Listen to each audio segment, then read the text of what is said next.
What's up, everyone? It's your favorite neighborhood pirate wolf boy, Silver D Fangs, saying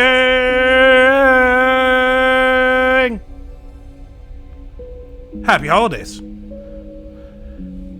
Yeah. Christmas Eve, Boxing Day. Busy, exhausting. Family, movie with family. I just got home like 20 minutes ago from Boxing Day, I'm not gonna lie. I was out for like 5-6 hours. So my feet hurt. Ugh. But no, I'm glad to be back. I didn't want to miss Tuesday. I didn't like the fact that I already took off, like... I was here Saturday, right? Yeah. So yeah, I took off Sunday and Monday. I didn't want to take off Tuesday as well. So yeah. Tuesday, I put the schedule up on my Discord. But if you're not a part of the Discord, be a part of the Discord. Silver Menace, Silver D Fangs ship. But yeah, today, tomorrow I don't know what I'm doing yet. I'll think of something. Friday, we're doing Party Animals because can't do Sunday because it's New Year's Eve and I'm spending time with other people. I'm sorry.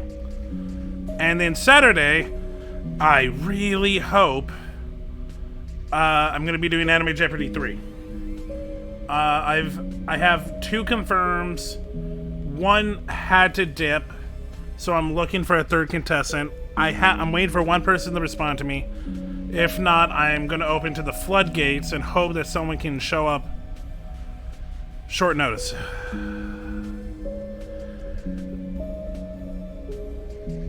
I've talked a little bit about this, but collabing with VTubers is a pain in the ass. I love it. That's why I put the effort in. I love doing groups. But trying to get them to, to a day, to a time to respond on, in a good time, it's like herding cats. It's like if they want to, they will let you. But if they do not care, you are pretty much SOS. But I try. I have a couple of collabs in the work, just waiting for people to get back to me.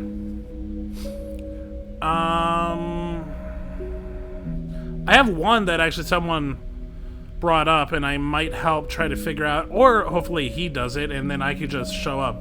Those are my favorite, but I don't mind doing the push and work.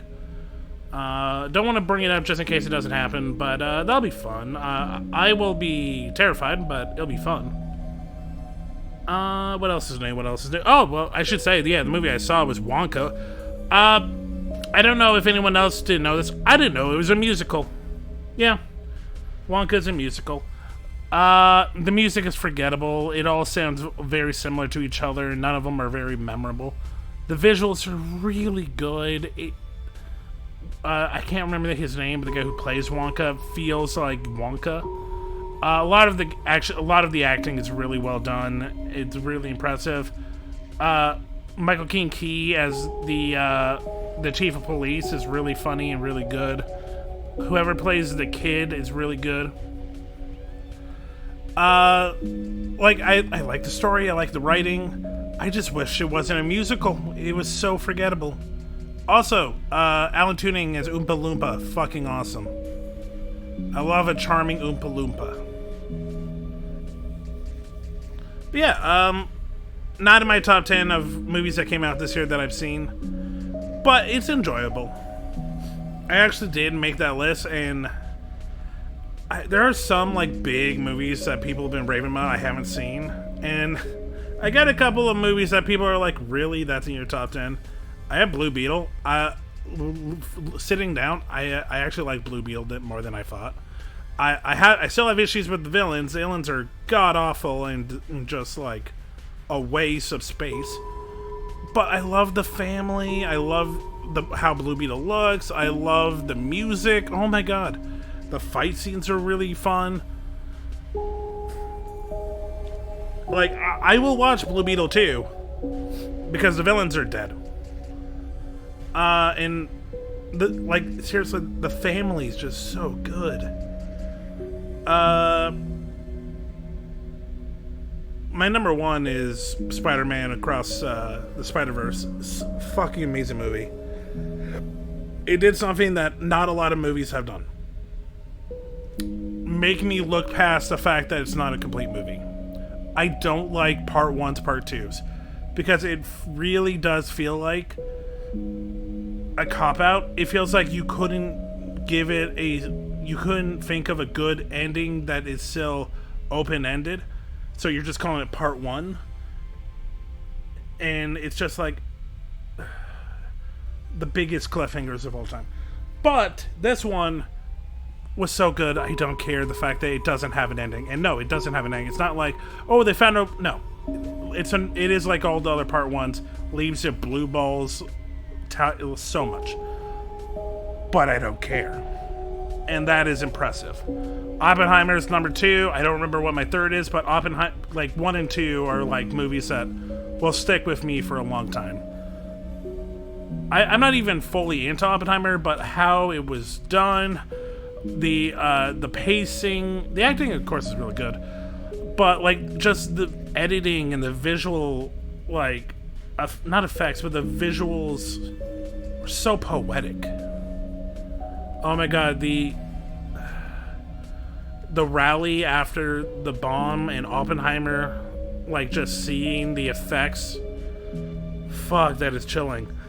And on the opposite side, him being attacked by like the department to get his license, and the wife just imagines the woman just fucking him. I'm gonna remember that one for another reason. But yeah, so that's been my last couple days and a little bit of my favorite movies of the year. Let's get into Citizen Sleeper. Where did we leave off on Citizen Sleeper?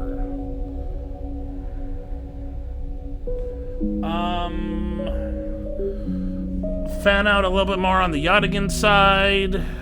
We finished Ankahita. That was really fun. That was really good. Ankahita kind of fucked us over, but I don't mind that much. Fang, we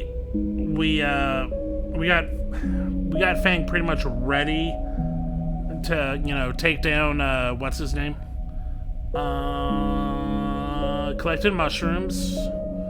Got a second engine for free.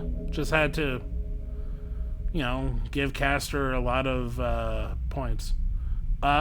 We finished the Neo Vandor Navigator, who he really is, and his fight with Hunter and Killer. That was really cool. That was a lot of fun. Tedious, but fun.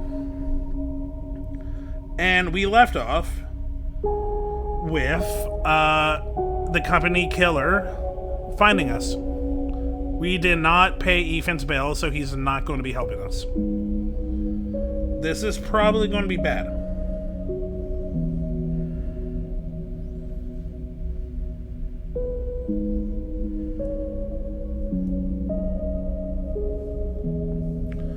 But let's see what happens. All we can do is go forward.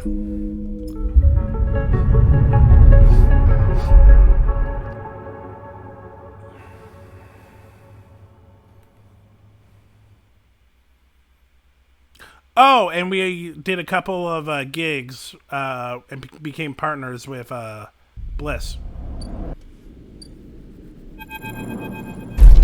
Yep. Even shoots you the moment you leave.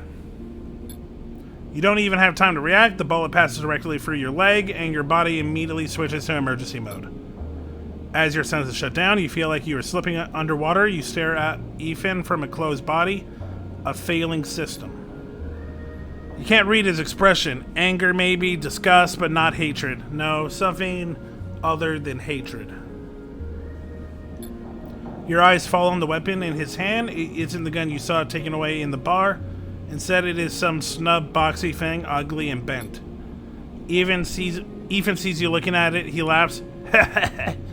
Yeah, I never did get mine back from from those shitheads at the compressor. He twists the improvised weapon in his hand. Had someone make me this one in the Bright Market, especially for my visit today. You pull yourself against the doorway and sit against it. It is hard to focus on even speech. Amongst the cloud of notifications and errors, you feel something wet on the back of your legs. Ethan leans closer. Stay awake. Someone is coming just to see you. Stay silent. You are done with Ethan's games. There is nothing left to say. Our buddy Maywick. He waits for your reaction.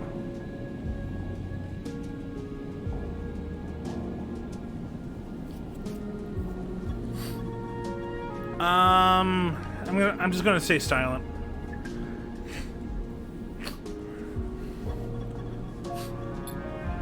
Ethan looks disappointed. You still don't get it, do you, Sleeper? Ethan spits. When they canceled that contract, I lost everything. My reputation, my payout, any way of getting off this shitty station. Everything! All I had left was you. Stay silent. I've been speaking with him, with Maywick. He glances nervous down the corridor. Been telling him all about you.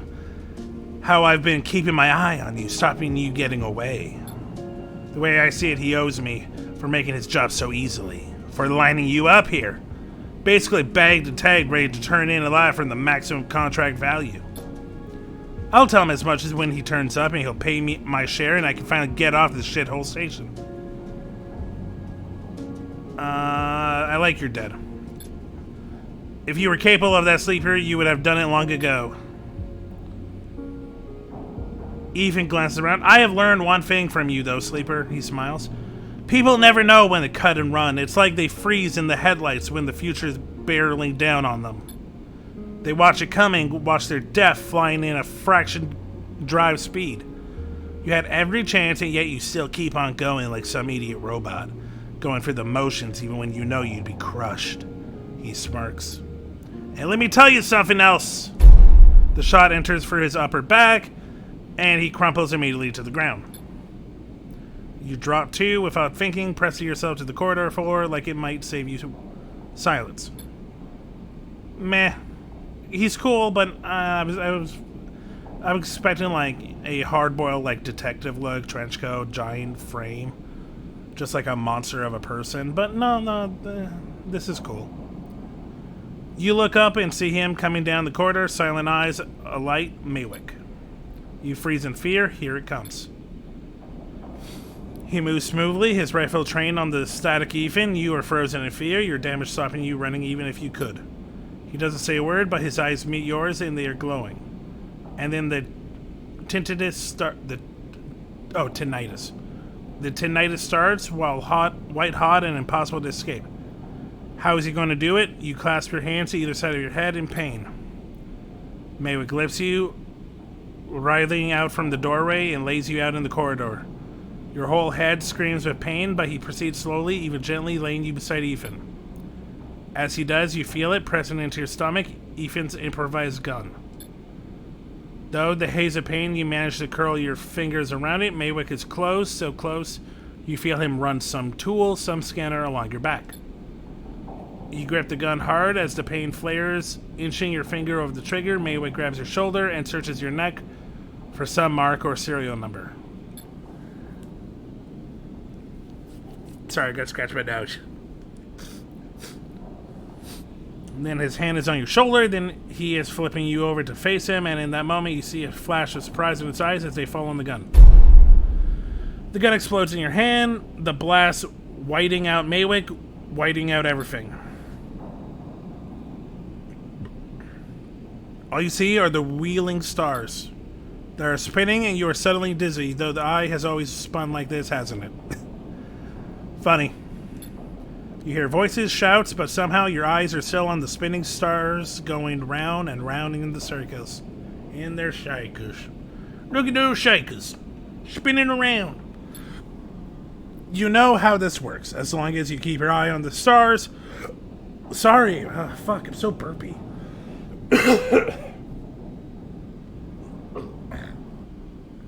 You know how this works. As long as you keep your eyes on the stars, you'll stay here among the people of the eye. Because you know that behind them is nothing, just a gap that stretches to forever. And if you let your eyes drift, let them go to that gap, then that is where you will go. Somewhere far away, somewhere that body of yours can't take you. So you keep looking at those stars. You keep watching those whirling impossible systems of orbits and passages, those vast objects made insignificant by distance. You watch them for a lifetime, for a moment. You watch them until it is time to get up, until hands lift you to your feet, and the crowd carries you to a bench where they sit you and let you rest. Here, the conversation ebbs and flows. Sometimes it is angry, sometimes people are angry at you for bringing this violence here. Sometimes it is soft, sympathetic, the littling tones of concern coming to you through a fog. But it too fades until it is a few voices, and then a couple, and then only one. And finally, after so long, your body begins to open up to let the words in, and you hear them for the first time. Wake up, sleeper. And you do, and you get up, and as you do, you hear the sound of thousands of people getting on with their lives. Thousands of people who are just going to keep going until they can't anymore. And so you limp away from the voice and you join them.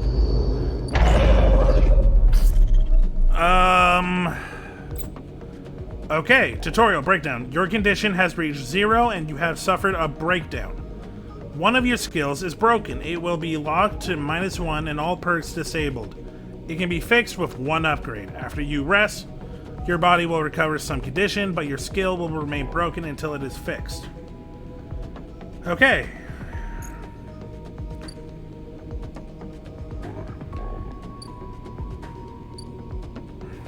What's... they blocked engage. Lucky me, I can actually, Wow, that is an annoying sound. There we go. I wonder if they choose one of your, like, better skills for that.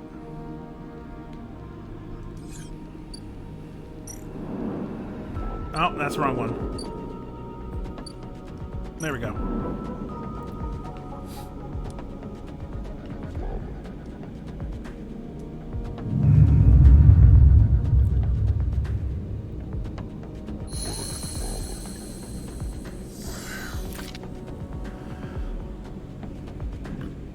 You wake from dreams of Maywick's amber eyes floating in a pool of dark fluid. It was difficult to get to sleep, as you suspect that it is about to change anytime soon, not after what happened. But you also feel something else as you get up from the power stud on the stove and begin to boil water like every morning. You feel something that has lifted, something that has been hanging over you since you arrived on this station. You try not to think too hard about it. To question it, you just let the lightness stay, let it settle as you go through your routines. Your hope is that if you don't focus on it, don't look at it directly, it won't get scared and leave you. That the lightness will stay for this cycle, and then another, and then another. Because after all that's happened, a little lightness would be nice. Okay. I'm gonna... How much money do I have? I have 88. I'm gonna pay for food.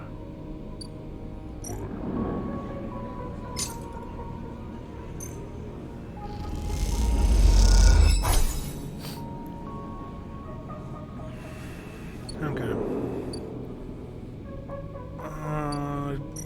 Whoops. I don't have a pill. Let's make some money.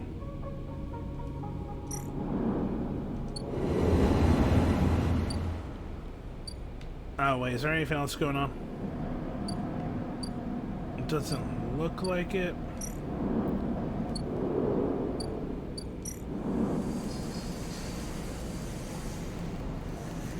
You know what? Let's go for this. I got this. Or wait a minute. Yeah, okay. Sure.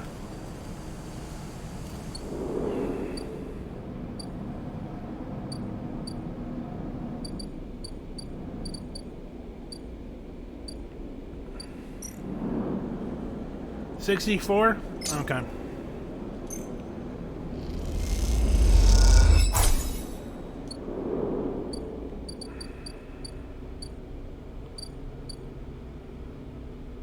Nah.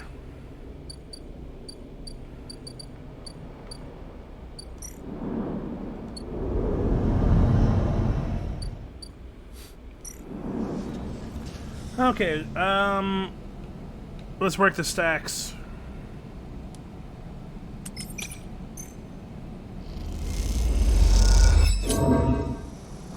Bummer, but luckily nothing happened.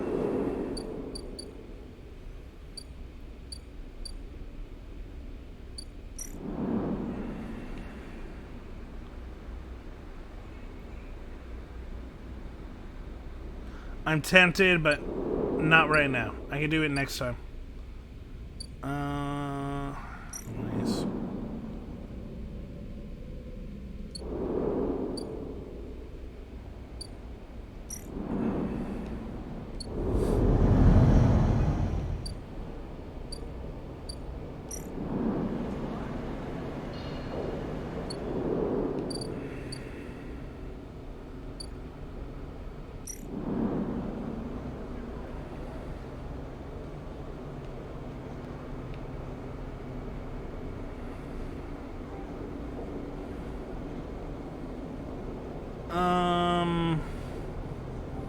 Let's go you. I want to get close to Yacht again. I'm intrigued by the story. Okay. I like a good crime story. I'm here.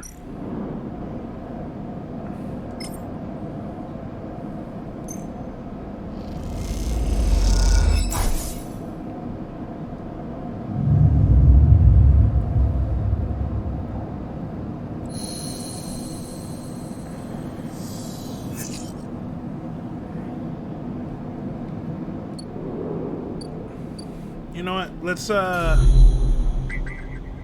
see. Do I need anything from here? Oh shit. Yeah.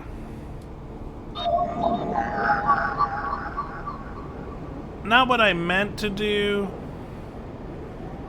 But I just need one more for Caster.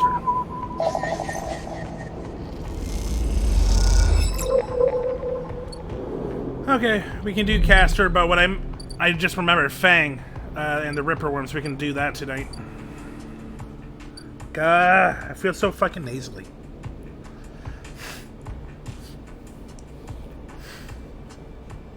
Okay, but first, Caster, give me what you... Gimme. Oh! Again, I paid for something I didn't need. Well, whatever. I have a stabilizer ready.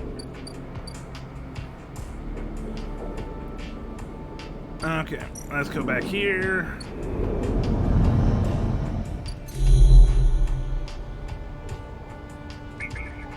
That's the Conway access. Is that it? Yeah, looks right.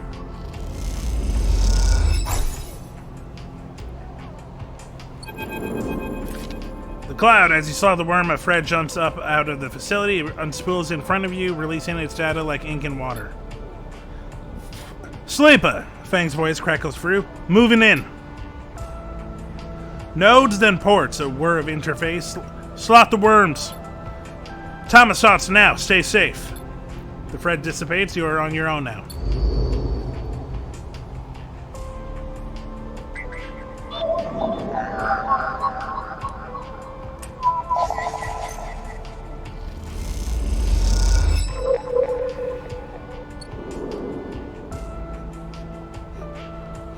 Just want to make sure it didn't span to other spots. Nope. Okay. Ripper Worm.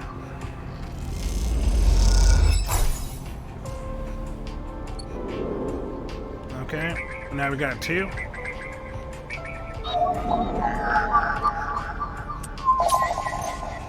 Oh, I get cryo. Cool. That's nice.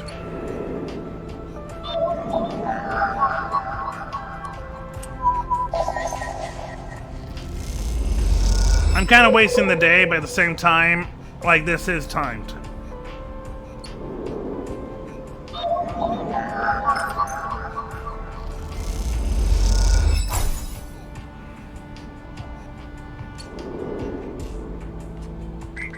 Okay. That's a 6. Are they all 6? I need 3 6s. Okay.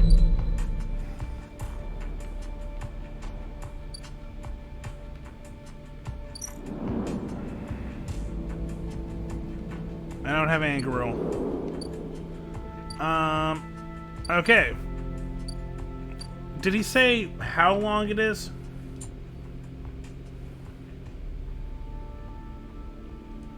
Okay.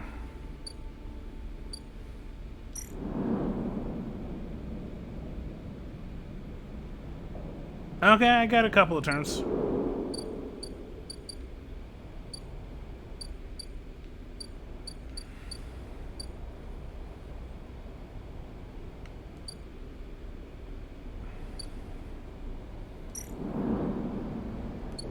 Let's cross the rim. I need energy, so let's go work at Minji.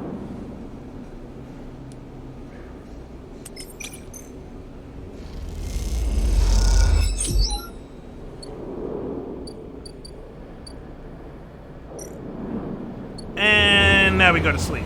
And we hope we get some sixes.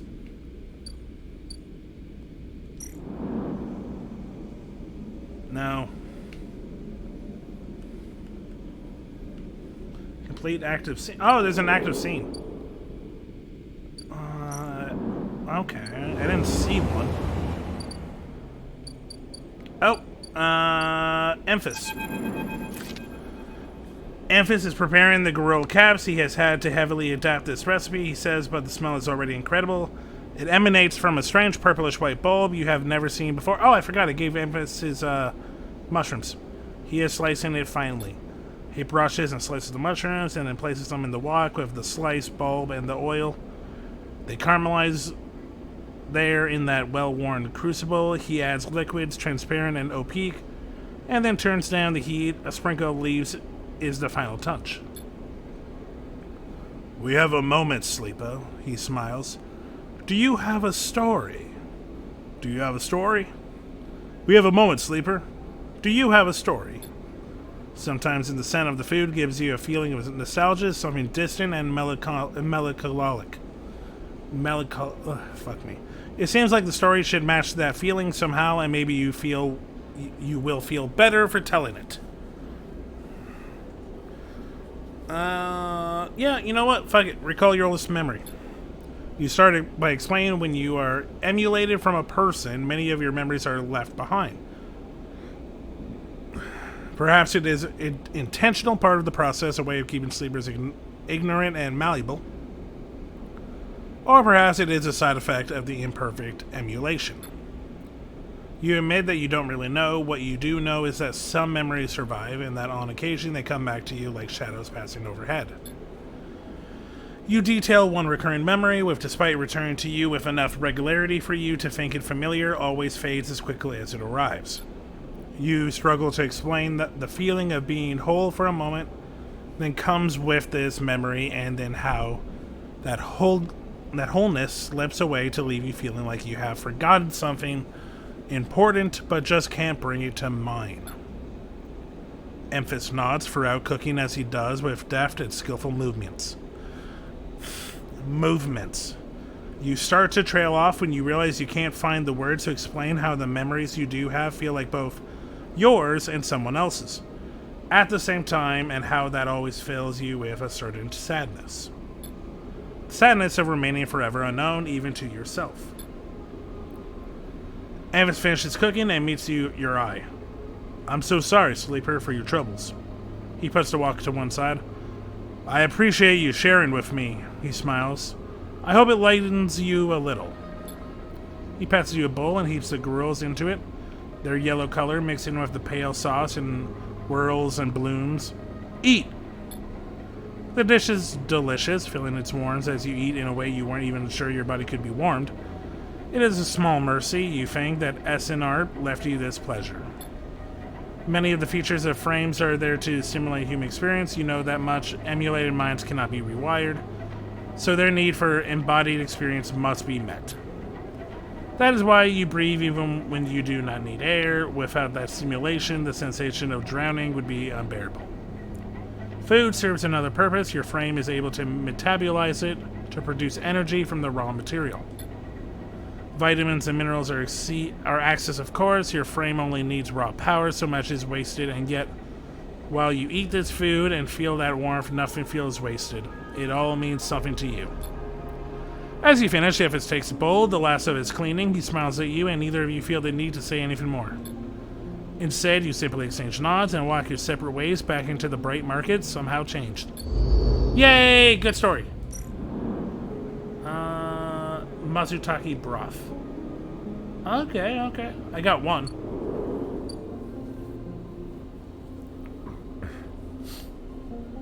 Okay. I think that's it.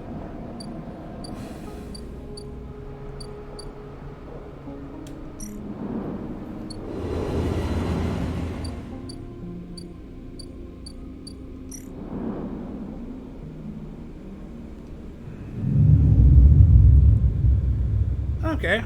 That side story has been with us for so long. I'm glad that we finally got to get it done, and it was so sweet.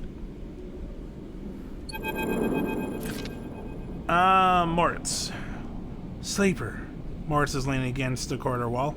It's time. He looks away. Big job just came in. Grand finale. You up for it? I'm ready. All right then, we are in business. He pushes away from the wall. This has to work, Sleeper. Has to. He looks down. If it doesn't... Bliss okay? He frowns. I don't think so. But she isn't hiding that from anyone. Look, Bliss has had a rough time of it. I thought you of all people would understand that. He runs a hand through his hair. Sorry, didn't mean to be... He smiles. Bliss is a good one. She gave me a chance. I owe her. He straightens up. I know you have your own things going on, Sleeper. We all do. But the Bay needs someone. Bliss needs someone.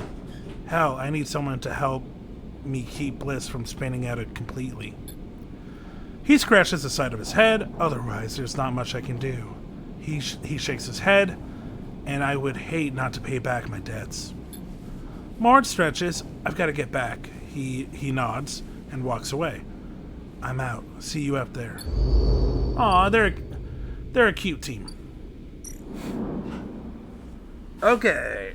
Patch solar sails, untangle the sails.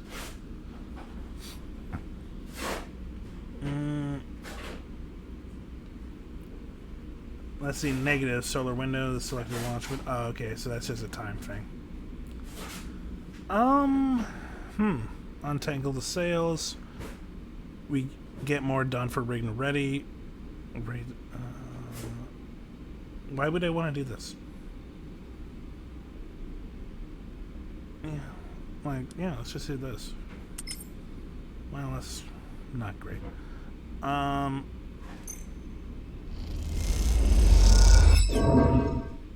Okay.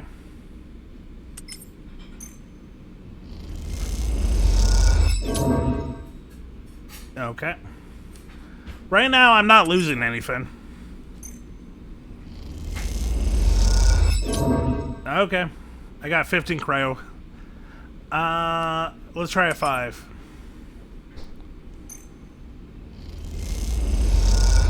There we go. And hey, 5 card. Okay, I need the 6 for, Fang.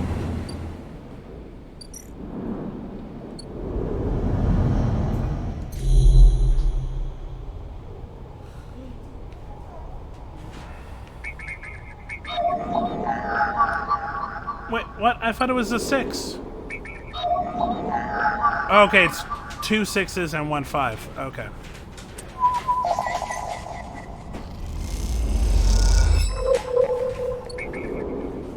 Okay, just to make sure. 1 5 and 1 6. Okay.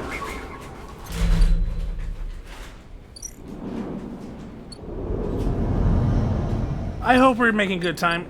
This is one of those games where you don't know you fucked up until way too late.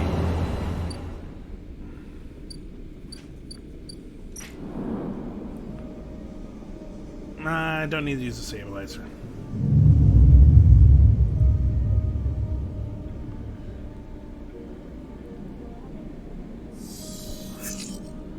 Okay, before anything, you know what? Sure.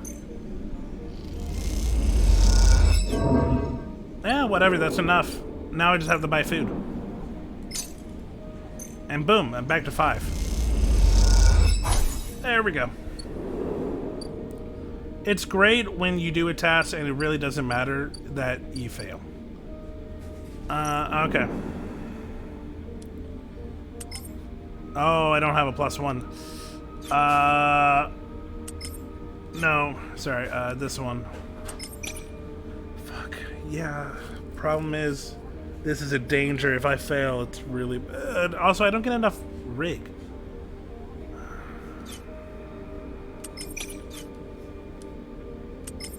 Okay, let's try. Nice, nice, nice. It worked off. It worked.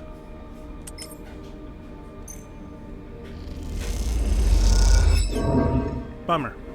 And now I did lose a couple. Okay, yeah. Okay, okay. It's going to be close, I'm not going to lie.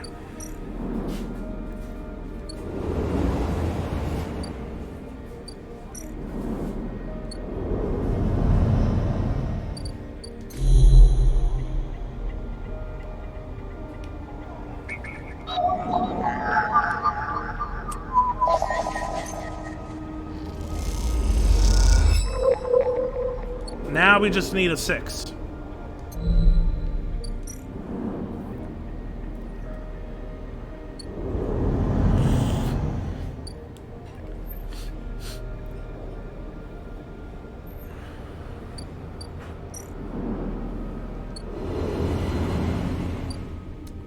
Oh, this is pretty. I like this. I like that it stayed.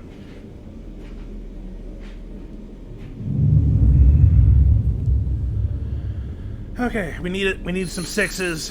6, 6, 6, 6. Okay, we got A6.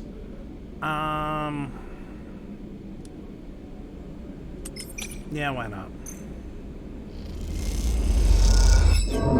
Whatever. It's enough. What now?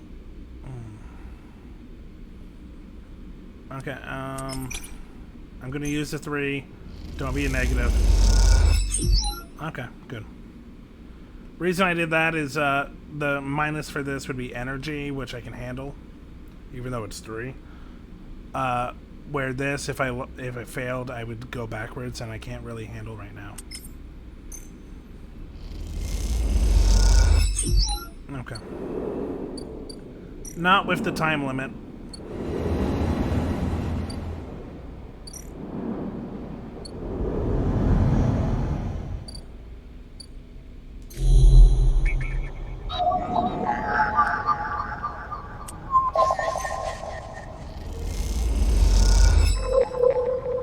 Okay. Final Ripper Worm.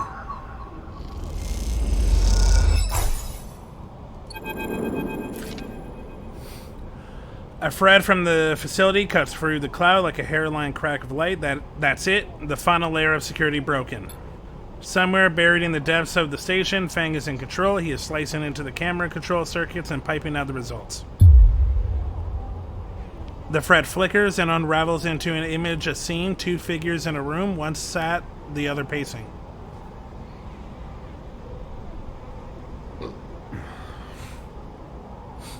The pacing figure resolves into Hardin, the unmistakable superior posture, the shock of gray hair. The second figure features don't seem to resolve. They are vague, unformed, a problem with the data perhaps. You look closer, then you see it and figure it's a proxy. Perhaps you should have expected it from Conway, a corporation whose very existence is owed to automation. The proxy is a machine designed to be piloted by remote connection, someone elsewhere in the system puppeteering it with their own body, speaking so it may speak. The proxy sits impassively, or the Conway executive that is piloting them does. From the distant safety of some ship or orbital colony, perhaps. We can... that's Hardin. We can move forward. There is no doubt. Hardin is saying. The reclamation teams are almost ready, and after that I will make the declaration. Nothing has to change. The proxy leans forward, its movement stilted, uneven, as if its body was being refracted through water. But things must change. Oh, that's hard. But things must change. Hardin. We need further assurance. I have been informed Oh, no, this is, my bad. But things must change, Arden. We need further assurance. I have been informed of a breach in one of the closed networks in the low end. You have been careless. Hardin waves the accusation away. We have been stretched. A breach was detected, yes, but no data value is lost. Our board is concerned, Hardin. A drop in our value would be unwelcome at this time. The proxy leans back, its posture dominant. If the reclamation of AE1 is contested, then we could be drawn into a compromising legal position. Hardin approaches the proxy. There will be no contest, not from Solhelm, who cannot muster a defense, not from Havenage, who will fall into line below me.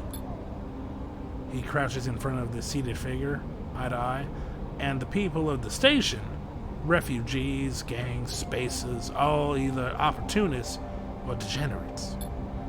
Havenage is no longer strong, no longer united. No one here believes in Erlin's vision. No one has the strength to enact it.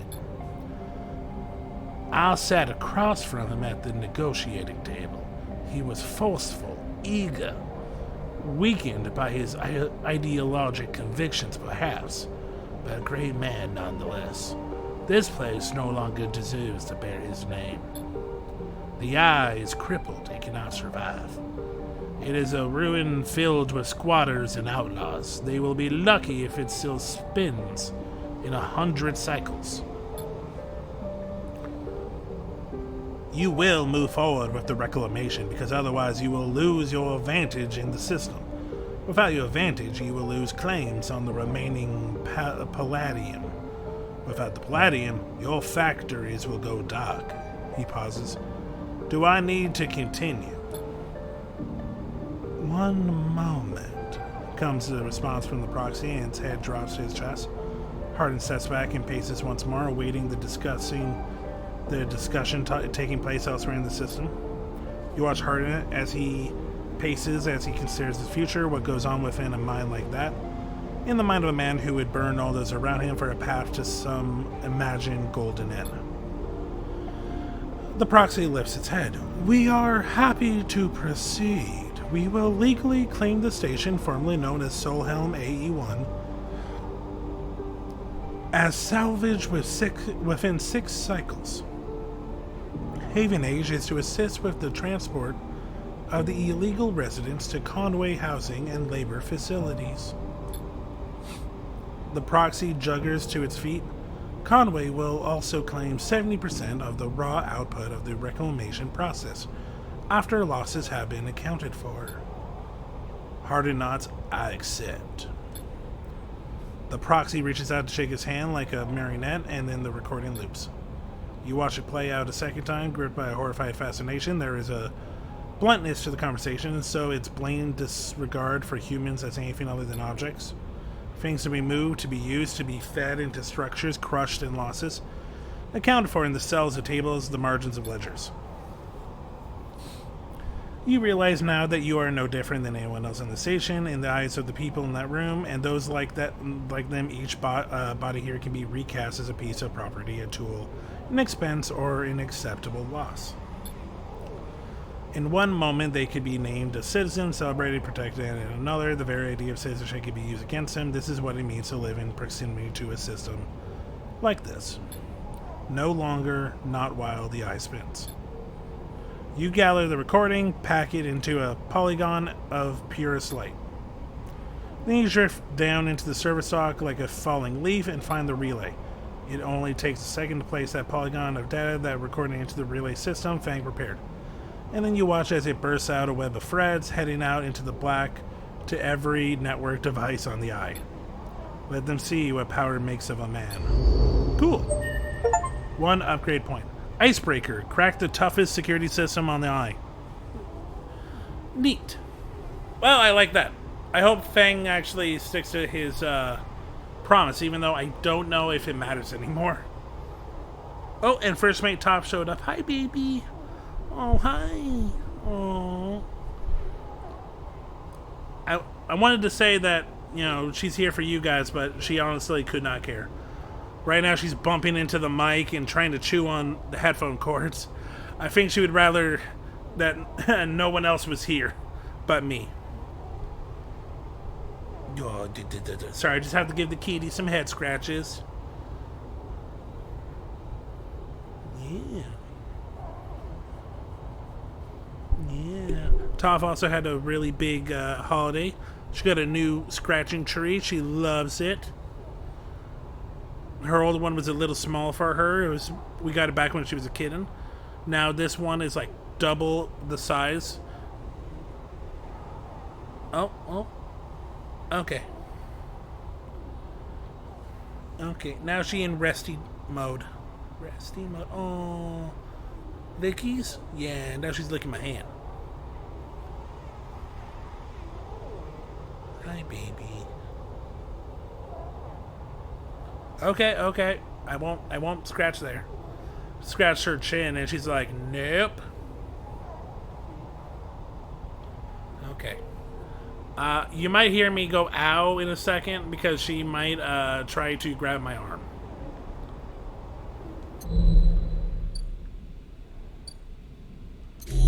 Nothing else, right? Okay, I guess not.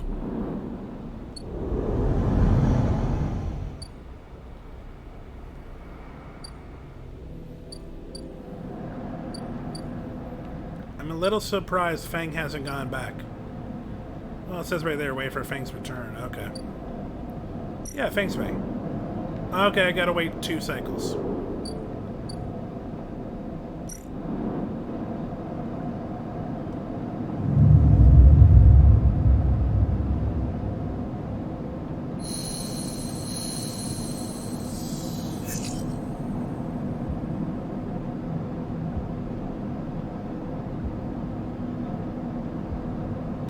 Sorry, Toph needs head pats. It's in our agreement.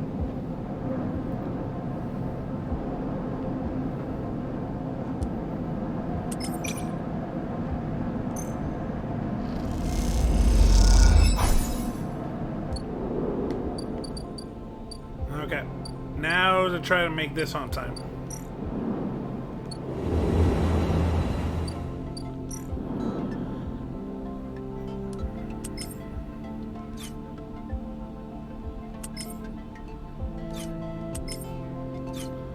I have an idea. Well, go here so we can make that a 100% positive. Whoops, my bad. And then we'll go here and get the extra rigged.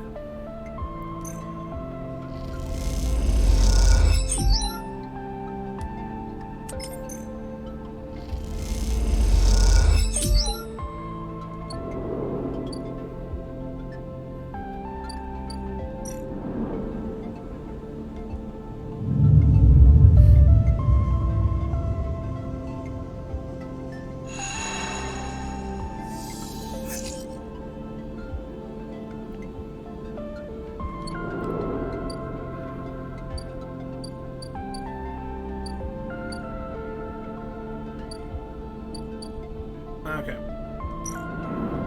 Let's do this first. Yeah, make you a 6. And then this should do it.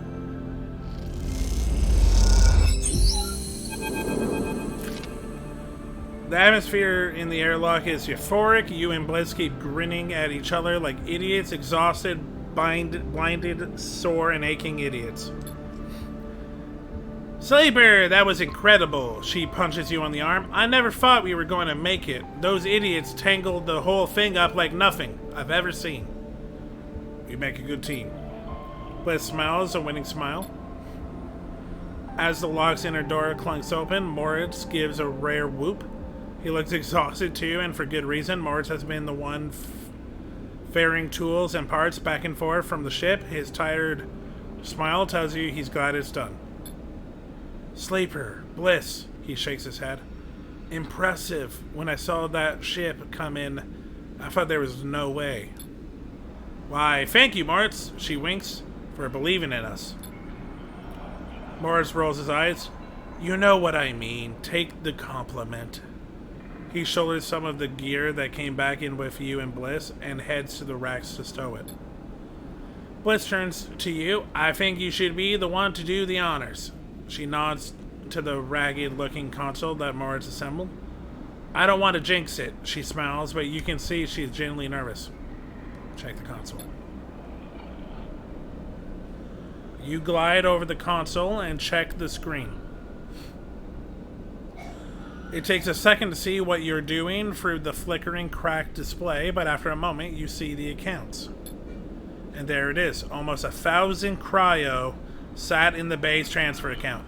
Well, Bliss calls, have we been screwed again? Let's get excited. We did it! Bliss kicks off from the floor and spins out in the bay. Shouting as she does, the noise takes Moritz by surprise and he knocks a rack of parts, scattering handfuls of metal fixings across the bay. The sight is something glinting, steel, catching the work, lights like glitter. Sorry, says Bliss, grinning when she comes back down. I needed that. She kicks off and joins you at the terminal. Moritz even managed to sell that produce. We made a tidy profit, eventually. She laughs here. She loads a stack of blank chits into the terminal and transfers a chunk of the cryo to them. This is your cut. Bless hands you the chits. Thank you. Thank you for believing in this place. She looks away and smiles. Even when I couldn't. When you first met me, I was on the edge of giving up. All it would have taken was one more push. But now this place is sparking again. Work is coming in, there are funds in the accounts, even Moritz has a spring in his step. You both look over at him, happily racking up tools. That's because of you. She punches you on the arm. He likes you.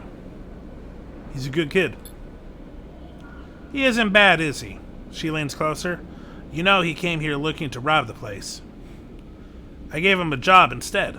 She laughs. Don't tell him I told you that. I just thought it might help you understand the kid. Moritz turns to look at you, and both Bliss and you arcly wave. Maybe it's time to change the subject. What now? From here on, it's going to be a little easier. I'm going to look for some component contracts, stuff that will keep us inside the bay, not out in the black. No need to risk our necks if we don't need to. You want to cash out? That's fine, but there will always be work for you here when you need it. I'll be back. She smiles and then out of nowhere quickly gives you a hug. Aw. She steps back and glances around reflexively. Take care, she says softly. You too. You turn to leave. And Sleeper! Yes. She smiles. Don't spend that all at once. Yay, we did good. We did good. Bum, bum, bum, bum, bum, bum. Oh, we can do component repair. Cool, cool, cool. One last job. Moritz has heard Bliss speaking with someone remotely. Is there another job coming? Okay, Bo, that's timed.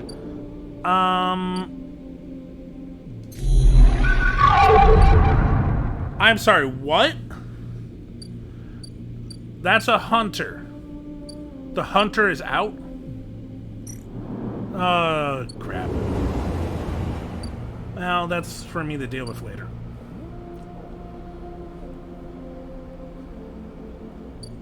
I gotta do it again. Nope, it was just there. Okay, weird. Okay.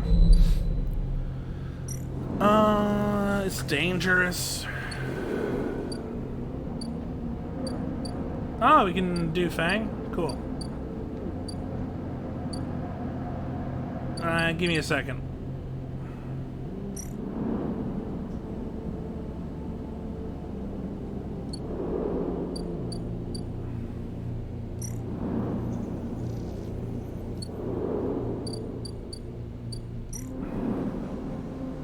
Yeah, let's do Minji.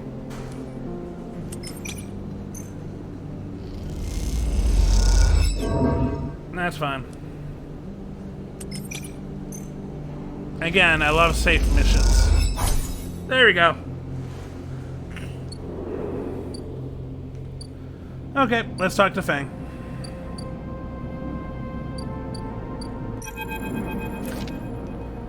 Fang grins at you as the bay door slides open.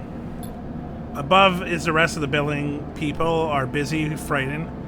They speak in hushed tones and organize endless meetings after endless meetings. Haven Age have avoided a full-blown crisis for now, but change is coming. Fang is in a good spirits and bundles you inside before you even have the chance to greet him. That was the slickest operation this station has ever seen. He hugs you firmly. You made it my job easy. He shakes you by the shoulders. I'm so proud. And he smiles. I gotta watch through the cameras as the Haven Age security that weren't in on it assaulted the station. Fang smiled. One of them straight up just whacked Hardin with their pistol. It was beautiful. What are they gonna do with him? I'm not sure anyone knows, but he is cooperating in dismantling his operation and scaring off Conway. Maybe they'll exile him when they are done or hand him over to some core authority. Fang shrugs. Now I know he won't be an issue. I'm going to be focusing on systems for a bit. He shakes his head, seeing as that's my actual job.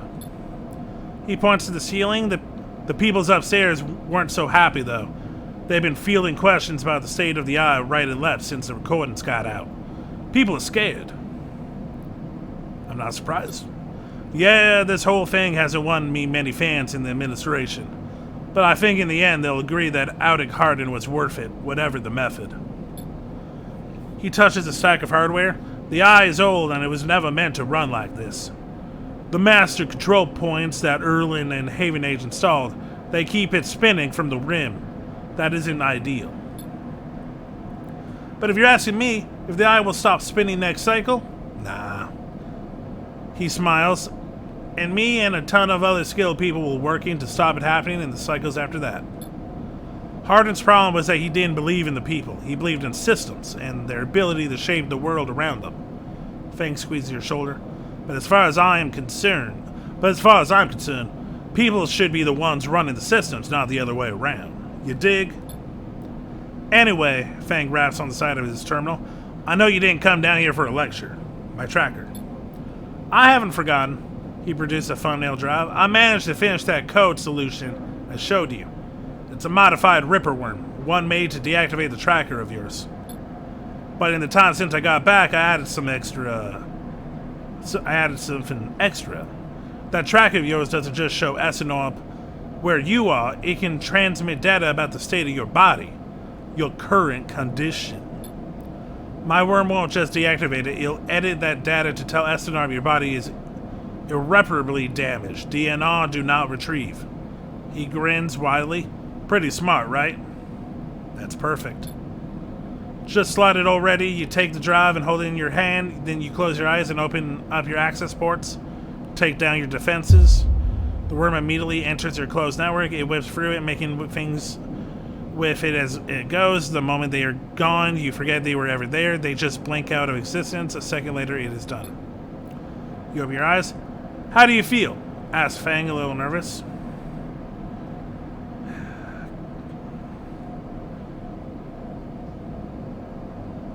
So we could feel the whole time our connection to Essenorp? Huh. Let's go free. Fang smiles widely. Well, you are a free sleeper. He claps you on the shoulder. Fang lets the word free hang in the air a little before he continues. Seems like it might be finally time to be time for a celebration. Fang wraps his arm around you. Jenna still owes us those drinks. He laughs and you join him. And later when you leave, you feel deeply thankful for having such a friend. As you walk away from the building, you look up at the wide curve of the eye, up at the hub, and the other rim beyond it. The whole thing twinkles with light, and it seems impossible to see it as anything other than breathtaking beautiful. It feels in the moment like something eternal. That doesn't mean it can or even should last forever, or that it will never change, fade, or decay. It simply means that in the moment, this place has a future, and it is one that you know deeply and truly is worth protecting. Yay, we helped Fang! Woo! We helped Blizz, we helped Fang. Oh, Fang is just gone, damn. That's actually a little heartbreaking. Fang's been here since like day one. Right after the Russian guy kicked us out, like Fang was like the oldest. Him or Emphas? No, him or Sabine, which we still gotta deal with. Okay, but first, 3 upgrades.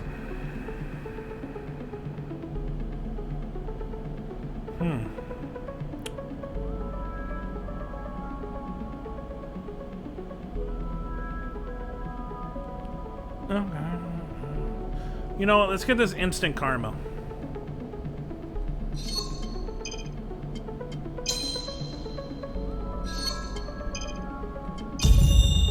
There we go. Reroll all your dice once per cycle.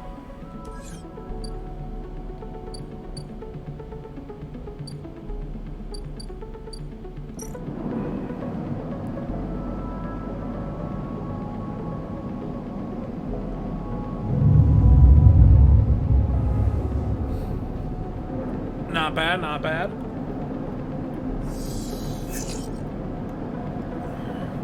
Okay. Now I wonder, can I do this even after I use a dice? If I use that 6, can I still do it? Is what I'm thinking. First, let's do this.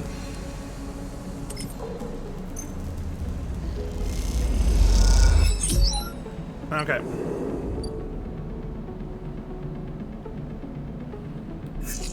Oh, cool. 1 second, guys. The controller is about to die, so I need to charge in the wire.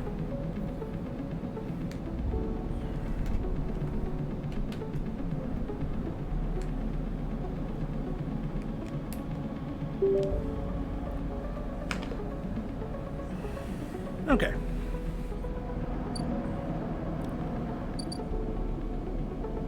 Ooh. Sprouts for Tala. Do I have a Sprouts? I don't have Sprouts. Okay, let's go to the mushroom field. Boo, boo, boo, boo, boo. Do I want to do anything here?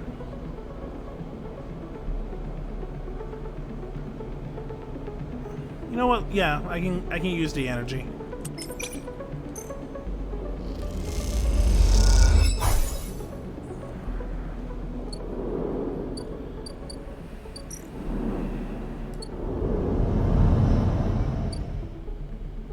Shrimps. I don't understand. Why is collecting spores risky? Energy? 50-50, man. It's not worth it.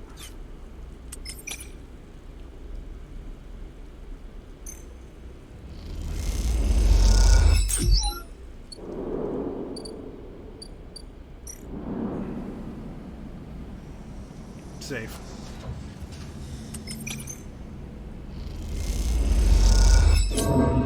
Whatever, I got money. Oh shit, I got a lot of money from the Bliss gig. That's good to know. Is there anything here in the Paz import? Sell shit mine? I don't have shit mine. Buy shit mine? Can't do that. Export Matsusaki. Nah. I would buy Matsusaki.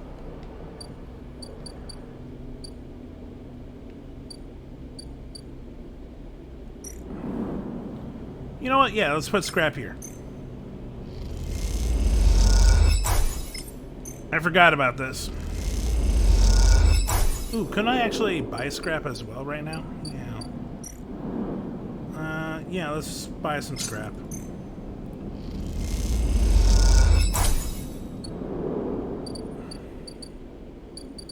Let's finish the derelict unit.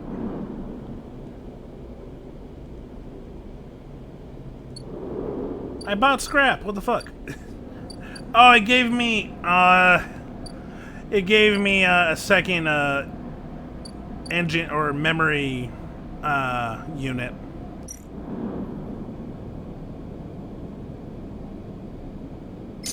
One more time. There we go.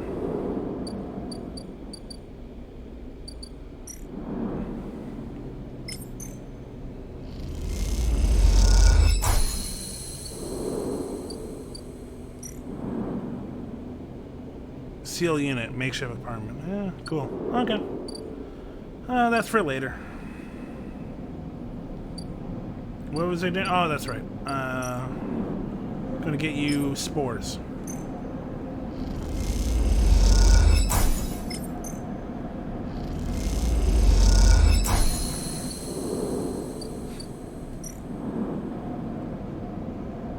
Okay, gonna wait for the first batch.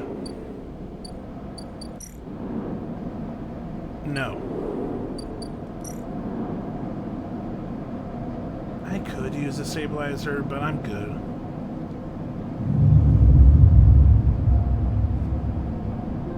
We're making really good progress. Like, a lot of event stuff has been taken care of. Okay, I'm gonna use that 6 and then reroll. Yeah, let's inject stabilizer.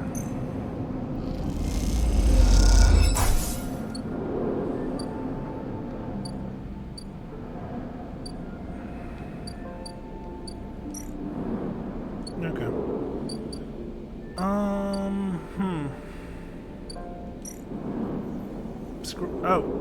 Okay, I need one more.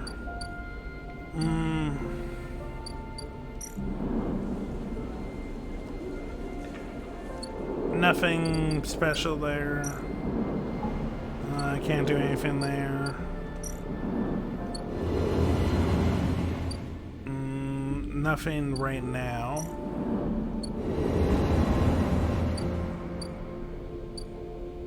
With that being said, I probably should buy some food.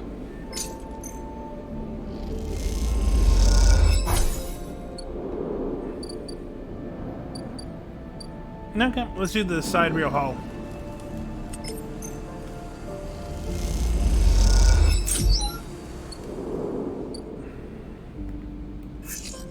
Better.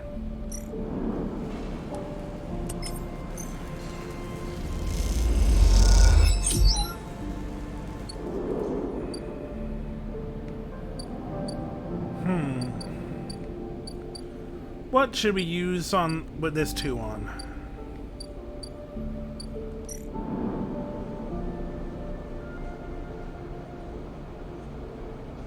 It's wrist energy. But scrap component. Nah, let's do this.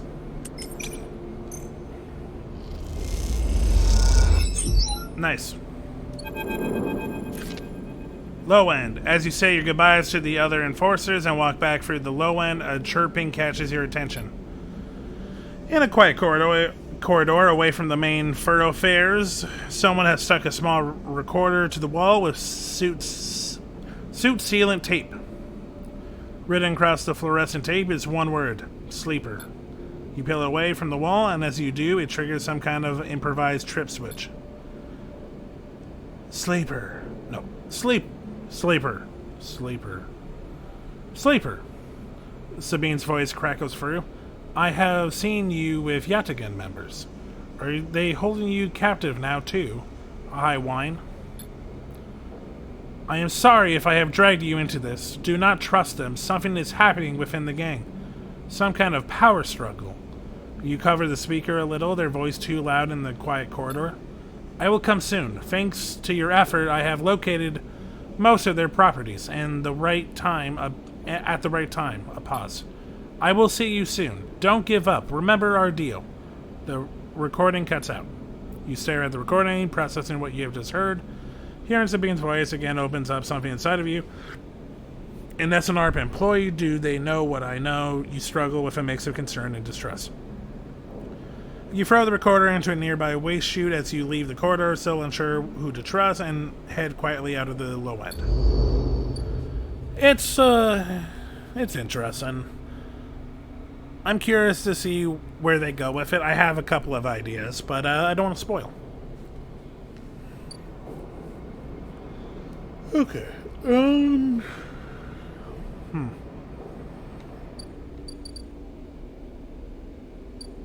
I forget who else wants scrap.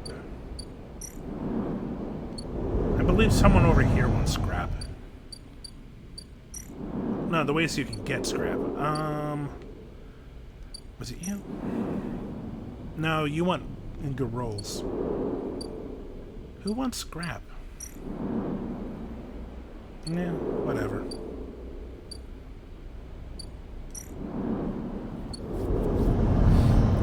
I'll figure it out later.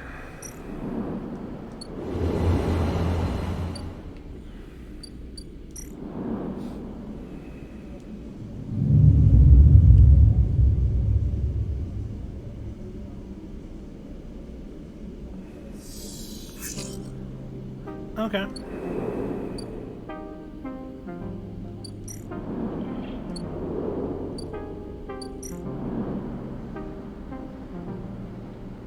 Okay, not bad. Good money maker.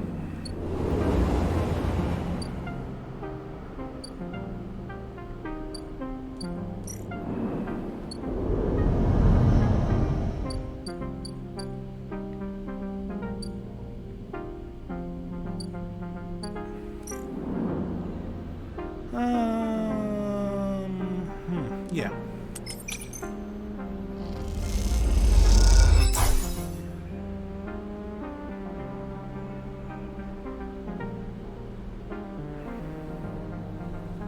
Okay, let's do this again.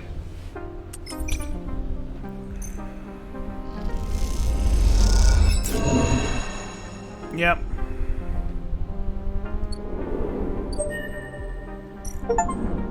Spore catcher, putting those sample collecting skills to good use. Yep, now I gotta put more spores.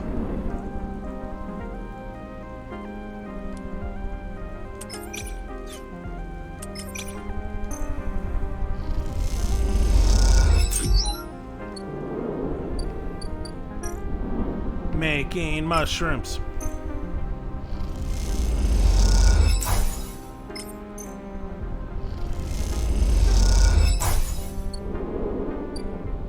Do I want to set it up again?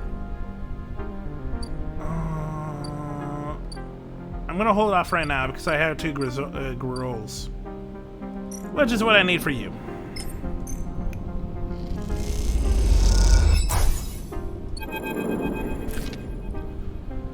Peaky.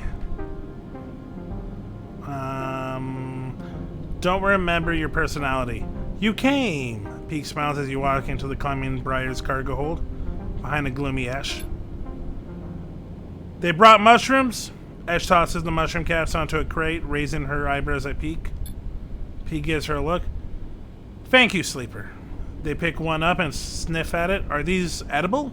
Yes. Peak turns the cap over in their fingers before putting it down. We're not used to fresh produce. Ash secures crates as she speaks and doesn't look up. Hawthorne doesn't have much in the way of farming. Hawthorne? The installation we grew up on. Ash wipes off her hands on a rag. XPR loves to name their property after natural things. But that's about as far as their relationship with plant life goes. XPR. This is interrogation, she glares. Either way, we are done with that place, which is all you need to know. Ash leans back against the crate she was securing. We're going to need more than a few mushrooms if we want to help those refugees, though. What do they need? Food, water, components, a whole lot of things. Ash stands and walks over to the mushrooms you brought, placing them into a small container with care. The problem isn't just getting supplies, it's getting them through to the ships. Can't you just fly around? And get the Briar's seeds for breaching quarantine? No thanks. She laughs. We were lucky we got here before the cordon was set up. That's the only reason we are on this side. Why is there a quarantine? Peaks jumps in. The Eye has a closed-loop life support system. Just like any orbital installation, any unfamiliar illness or significantly increased strain on the life support could cause a cascading collapse in its systems. Ash scoffs. Are we making excuses for these bureaucrats now? Peak turns. We are being realistic, Ash. But these people aren't increased strain. They are living people. Ash stares at you. Even calling them refugees is just a way of turning a lot of scared, desperate people into a single monolithic group. Ash slides a container full of mushrooms into one of the cargo hold racks. Look, as much as I like to chat, we still got a lot of space to fill in the holds. So if you are going to help, I think Ash is trying to say we need your help and quickly. Peak says, glancing at her. The refugees behind the cordon, they won't be able to hold out indefinitely. We need to get supplies to them in the next 12 cycles, or Ash steps forward, or Haven Age will have to bear the responsibility for whatever happens next. What can I do? There's 3 things we still need to secure. Water, food, and scrap components for the ship repairs. Ash gestures to the storage containers around the hold. Water we can find a way to source, or my preference, just siphon off from the underground reservoirs in the Greenway. Peak raises their eyebrows. Ash. She ignores him. For food, things could be tricky. Those mushrooms are delicious, I'm sure, but no way we can get enough volume to feed a flotilla. However, I saw an algae stack on the way over. If we can get access. Not more stealing, Ash. I didn't say steal. She stares at them indignantly.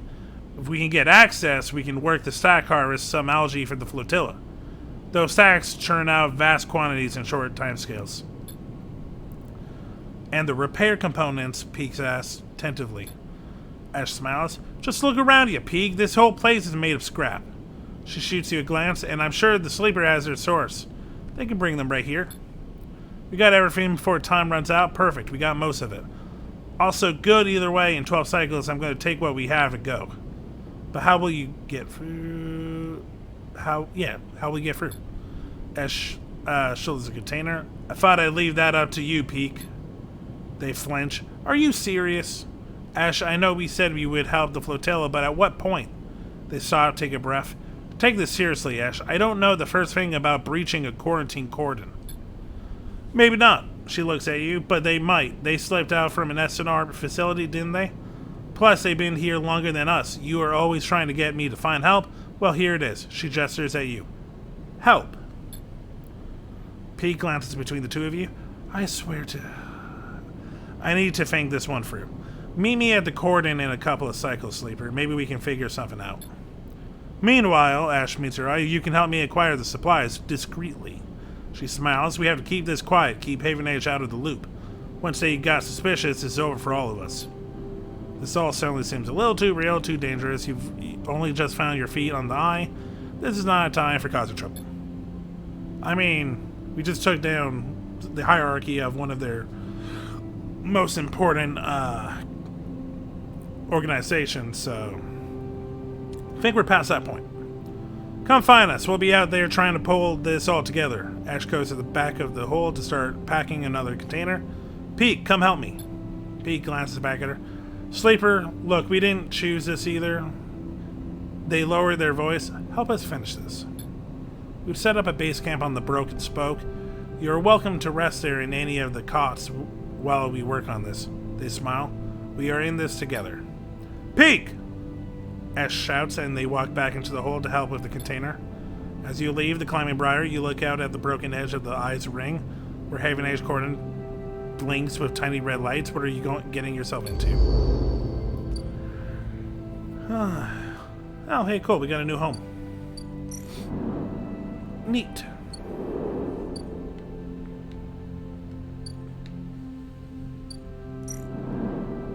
Okay. To get a better picture, what do we need? We need 8 scrap, Briar's Hold, Peak's Fun. Okay.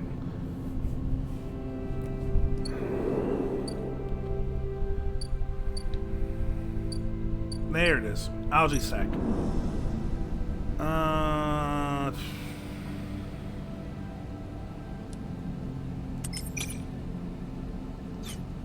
Let's go here. Okay. This might be risky. That didn't work out for us. We got a reservoir, siphon water, hack sensors.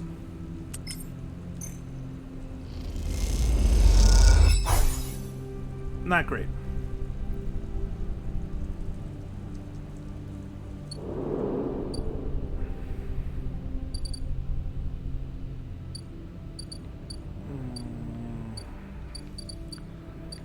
I can't buy food on this side, can I? Okay,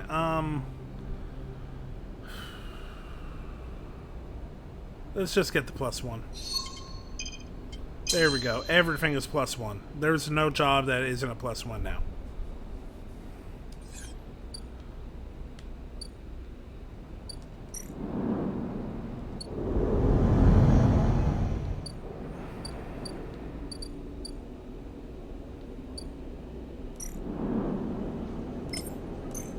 Give them the mushrooms.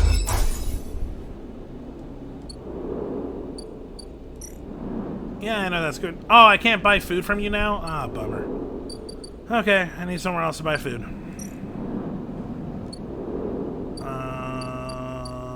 Okay, I guess I gotta go up here.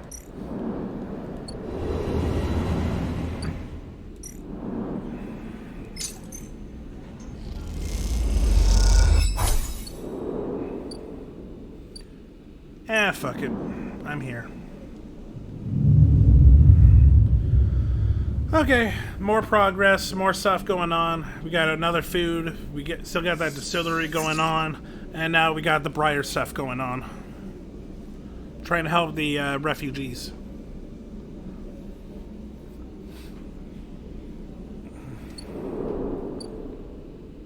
And that's coming up soon.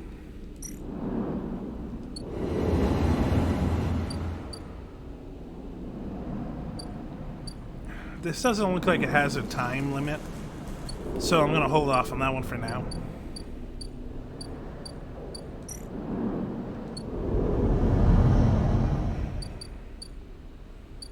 I already started on the algae stack.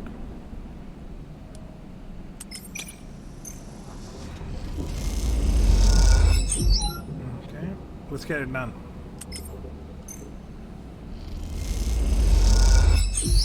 Okay, algae access complete. Okay. Algae growth. The algae takes time to grow, and each cycle more can be harvested from the stack. Patience is required. Oh, I can excel the growth? I'm good for now. Let's gather scrap. Oh, wait. Better.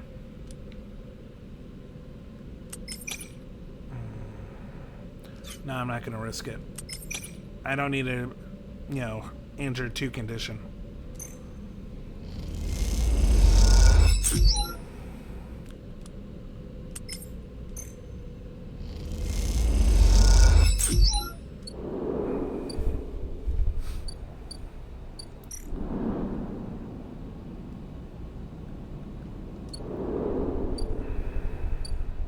Cordon.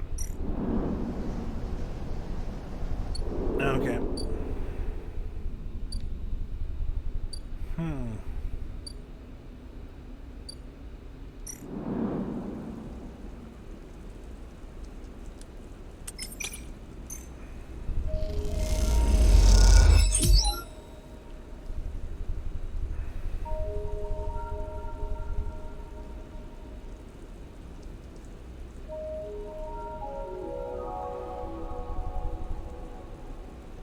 Okay, so that just...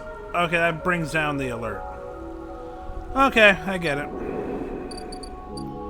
Took me a little bit longer than I probably should, but I get it. I'm just trying to think, can I buy scrap anywhere right now? I don't think so.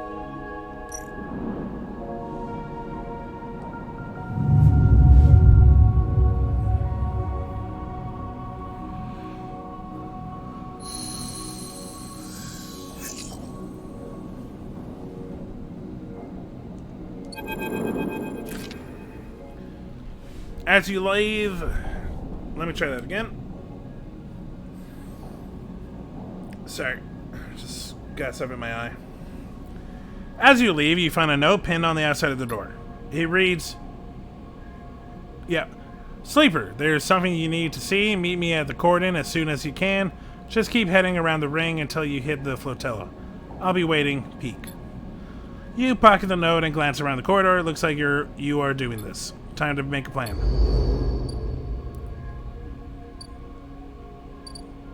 Spider. Sleeper! Pete catches your attention from the shadowy corner they were leaning against. Any trouble getting up here? This place is huge. Certainly is. Haven Age have been busy. Come take a look at this. They beckon you over to a nearby window which looks across the ruined ring to the blinking red light of the Haven Age cordon. The cordon's temporary structures, a net of metal struts meant to detect and dissuade any ships from entering or leaving the flotilla. just out into the black and all around the tug's fit, securing them in place and tending to a red blinking drone say to mark the quarantine. It's an impressive and worrying sight. What do you think? Pink interrupts your thoughts. How would you get through? I don't know.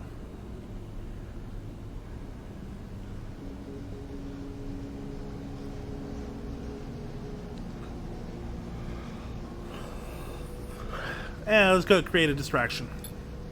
It's not a bad idea, but what kind of distraction is big enough to get everyone to look away from a ship as big as the Briar? Peek squints at the red lights. Surely they don't spot and seize the ship. Peek turns away from the window and then rubs her forehead. Esh has really wrapped us up in something here, hasn't she? The question is spoken under their breath and they don't seem to expect an answer. The silence grows. Hi. Sorry, first mate Toph is back. Hi. Baby.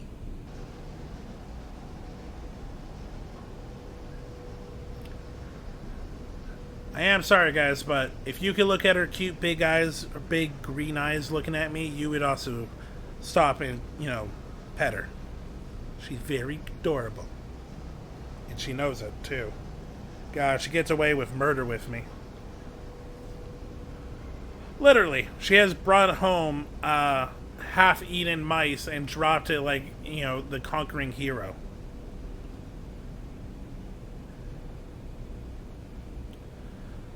Pink Peeks turns away from the window and rubs... Oh, I already read that. Are there other options? If you got them, I'm happy to hear them. Peek smiles. The way I see, there are 3 parts to making it through the cordon. They gesture out the window as they at the strange structure. Deception, distraction, and speed. We'll need all of them for a clean passage through. Deception means tricking the cordon security into thinking that we are meant to be there. Maybe a tug escort would work. Anything that makes the Briar look official. Distraction, meanwhile, will be all about diverting attention that no one looks too hard at what the Briar is doing. If we can create a gap in the cordon scanning and deterrent systems, that should keep them busy. Finally, speed will mean making sure the Briar is ready to roll. Perhaps we can do a little work on the ship to get her ready, as Shirley wouldn't mind. They lean back from the window. How does that sound? Risky. Well, they smile. Yes, there's always going to be risk. That's how this works. You've got to be on board with that. Peek looks down at their slate. 10 cycles left. They glance out of the window at the cordon nervously. 10 cycles to gather the supplies and to prep the plan. It's tight. Stay silent. Peek looks at you. If this goes wrong, Peek sighs. Just get out, okay? They squeeze your shoulder. I'll follow Asha anywhere, but you don't need to get dragged down with us. It won't come to that. Peek brightens up a little, of course, but just keep that in mind. Let's get to it. Peek stretches. I'll tell Ash about the improvements to the Briar, and the rest, let's explore the cordon as best as we can and look for openings. I have no idea what guardian angel sent you to us, Sleeper. Peek smiles, but I'm very glad they did. Okay. What's the cordon? Intercept comms. Cordon intel. You and Peek need to get a sense. Okay.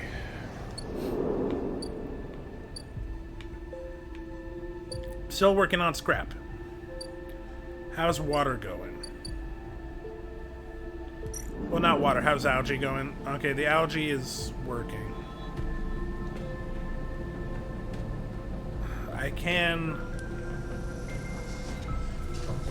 push this. Okay, let's push it to accelerate the growth. Okay. Water.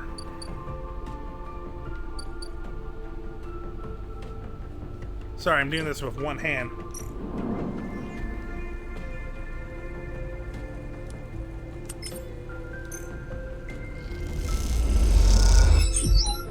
Are you serious?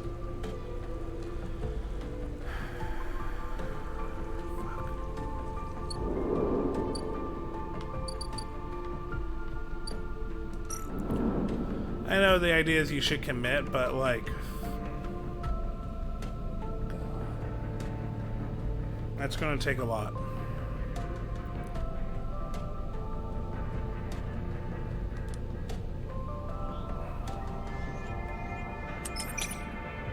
And I am hoping I can get the scrap. Okay.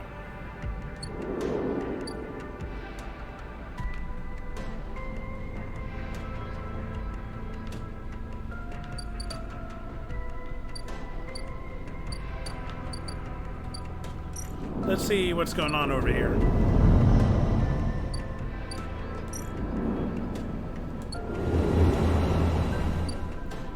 Okay, that's the next turn.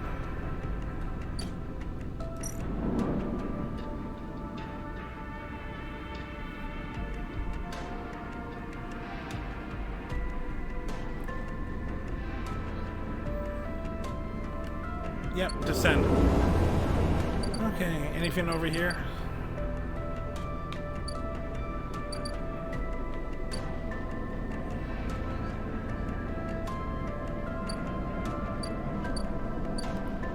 Buy a scrap in a couple of cycles.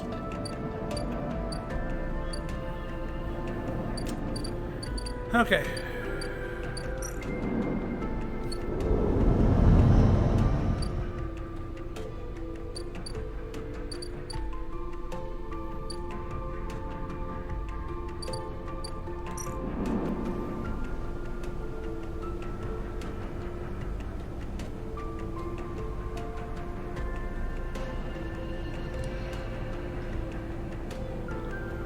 Okay. One energy is not too bad. 2 coordinating intel will help. Okay, I got 1. You know what? Let's do it again.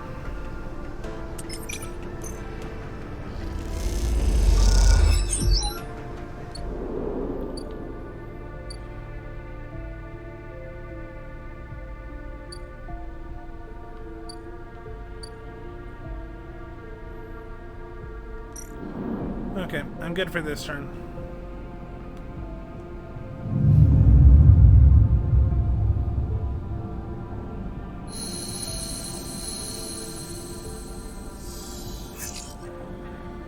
Okay.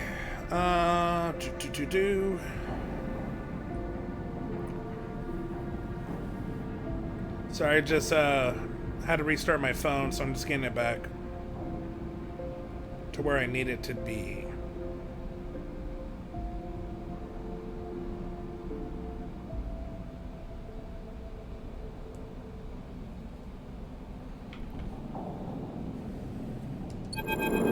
Yeah, I saw that coming. Sleeper, long time. Moritz is smiling at you when you leave, clear and happy to see you again. Moritz, it's good to see you. Same. He rubs his hands on his jacket. How have you been? Working hard, that's just true. I bet. He grins. Well, you are always welcome to hang at the bay if you want. He glances around. Actually, that's what I'm here about. I know Bliss said she didn't want to take any more big jobs, but she's changed her mind or something. He grins, because now we have someone looking for a refit of their ship in our bay. You would not believe it. They want their entire ship disarmed, cutting out defense arrays, weapon lockers, ship to ship, countermeasures, the whole lot. He leans in. We'll be able to start an arms dealership with all the hardware we'll have up there when we are done. He laughs. Anyway, it's a massive job and we need some hands. Bliss said to go get you. So come on up. Bliss is waiting for you to accept the job. He pauses. It'll be good to have you up there again. He grins like old times. Shit. Okay, let me take a look. How time sensitive is this?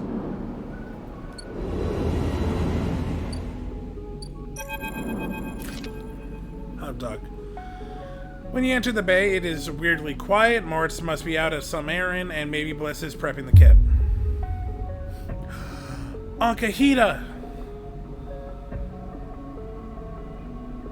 Fuck, I don't know what to think about this. This is... Oh, I don't like Ankahita being so distraught. Sleeper! Ankahita is drifting out one side of the bay. You missed her completely when you came in. The idea of not seeing Ankahita when you enter a room would have seemed unlikely to you several cycles ago, but seeing her without her armor, she seems smaller, less imposing.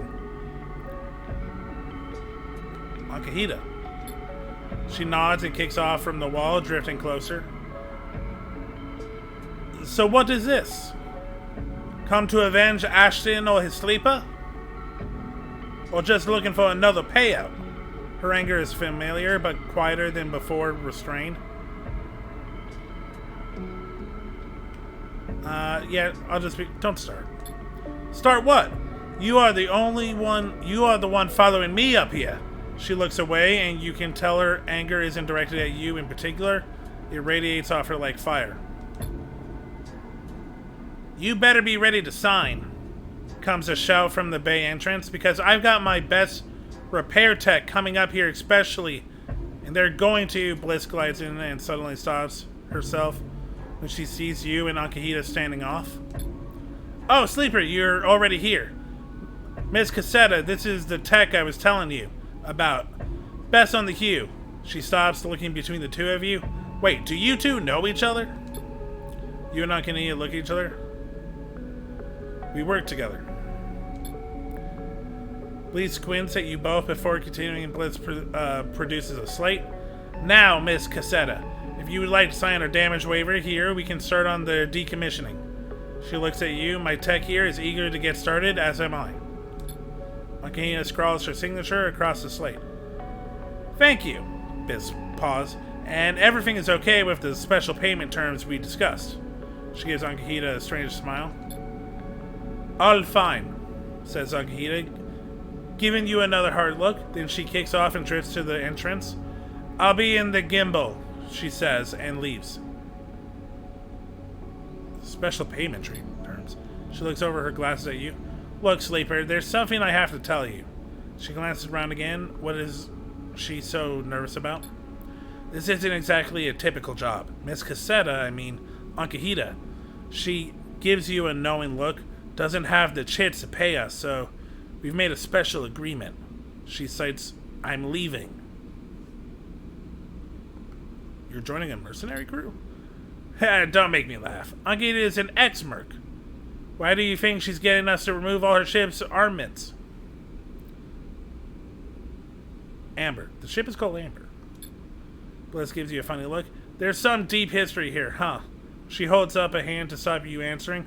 Look, all I care is that she is heading for the starboard belt. She looks up at the bay. That's where I'm headed. She turns back to face you. Also, I wanted to ask, she stops unsure, if you'd like to come with us. Ooh. Interesting. I know there's another mission, well, probably two, of leaving, but I never actually really thought about us leaving. This is kind of our sanctuary. No, I can't. She interrupts before you answer. I know things have been hard for you on the Eye, and you helped me so much. I asked Ankahita if she'd carry two of us, and she said yes. Martz will take over the bay anyway, although if you stay, you are welcome to help him run it. I just thought, she sighs, you might be in need of a fresh start as much as I am. Well, this is our fresh start. She turns away nervously. Think about it anyway. The berth is there. We've got to finish the job first anyway. And with that, she kicks away and heads to the racks before you can offer an answer. Moments later, Martz enters with a new cutting torch for a disarming of the ambergris. The starboard belt, you push your thoughts to the back of your mind. Time to get to work. That's an interesting, Okay, there's no time limit. Good.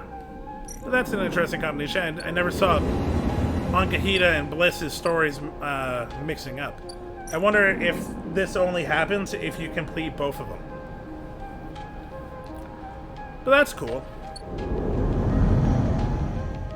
Ankahita looks broken.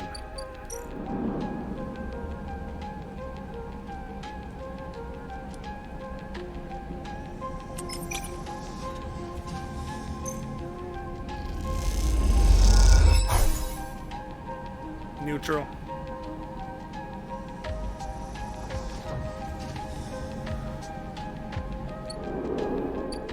Okay, I got food.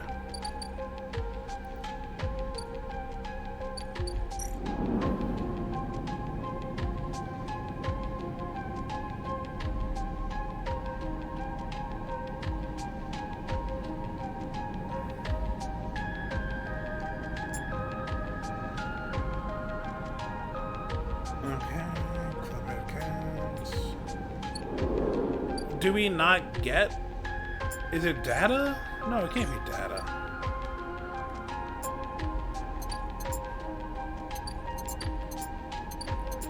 Okay, I don't know.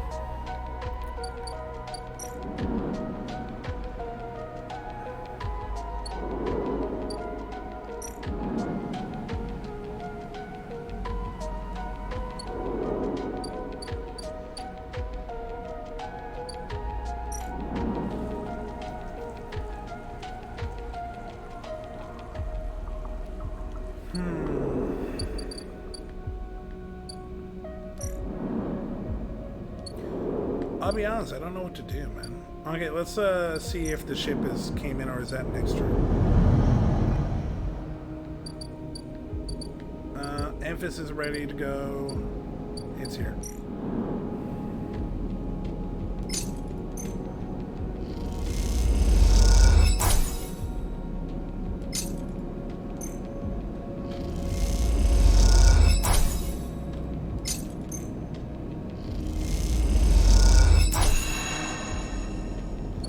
Okay, I'm at 6, and I can get a brain. No jokes. Ship mine. Okay, cool. We got a ship mine. I don't know what I'm going to use it for. Build a ship mine from fragments. Cool. Okay, I'm going to hold on to that for now. What's this about? Okay.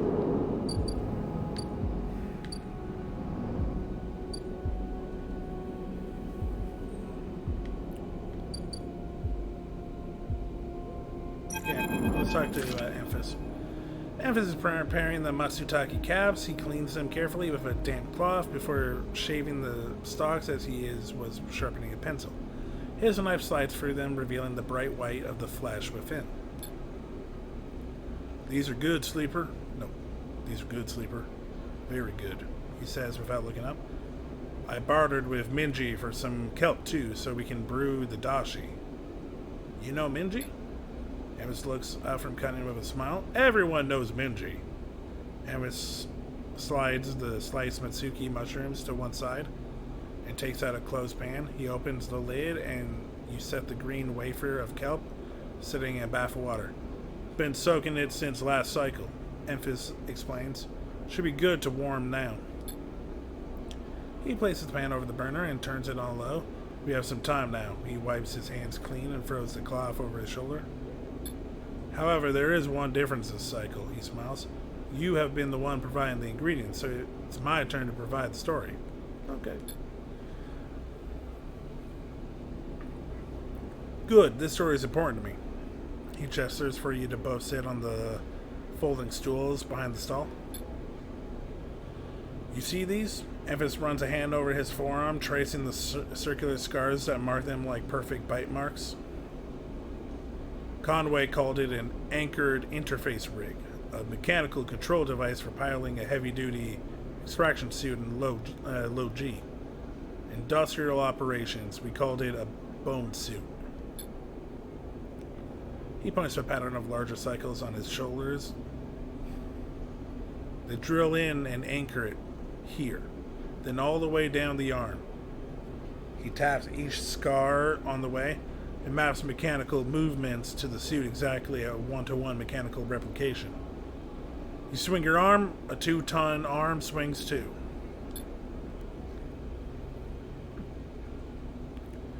You should have seen the recruitment vids. Strong people in even stronger suits, tearing through stone and scrap, superheroes.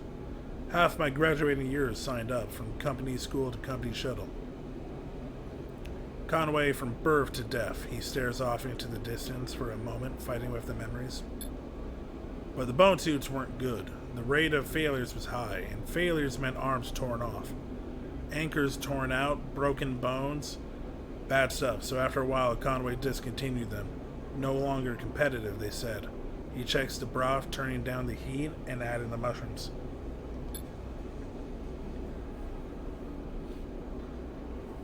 So there we were, hundreds of us with surgical alterations for suits that don't work. They sent us home, back to that company colony that spat us out. To be cleaners, drivers, cooks. They gave us drugs for the pain and told us to make something of ourselves. When I deserted, bribing some passing spacers to take me into orbit, there were only me and a couple of others left. The rest just faded away. Arthritis, osteoporosis, they folded in on themselves like paper lanterns. That was my generation. The anchor points still ache, still burn. He touches the scars. But what burns worse is the betrayal. I've been on the eye a long time now, but that will never fade. Not that, and not the faces of my friends. Emphas reaches over and sprinkles a handful of leaves into the broth. It's ready. Thank you. Oops. Thank you for listening to me. I will not let their story die, and as long as I'm telling it, it will remain. Emphasis pours the broth into the double-walled metal bowl and hands it to you. The heat radiates through your hands, and the smell drifts up, rich and sharp, like a pine forest after the rain. I don't know if that actually sounds tasty.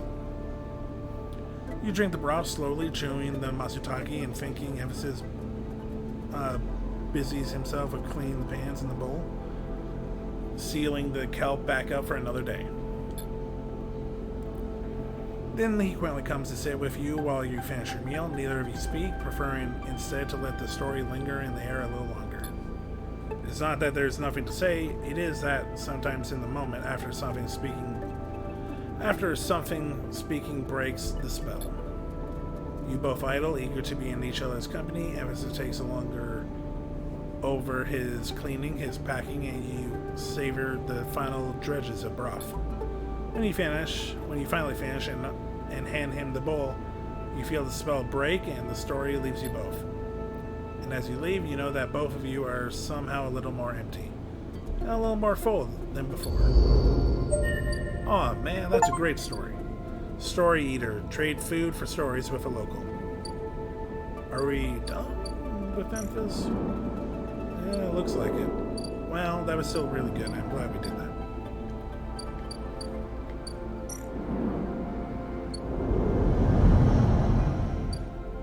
Okay. Let's try to finish Scrap.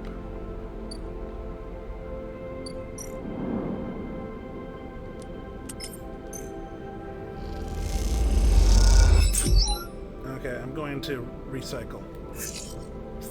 Better. Not great. I can take it.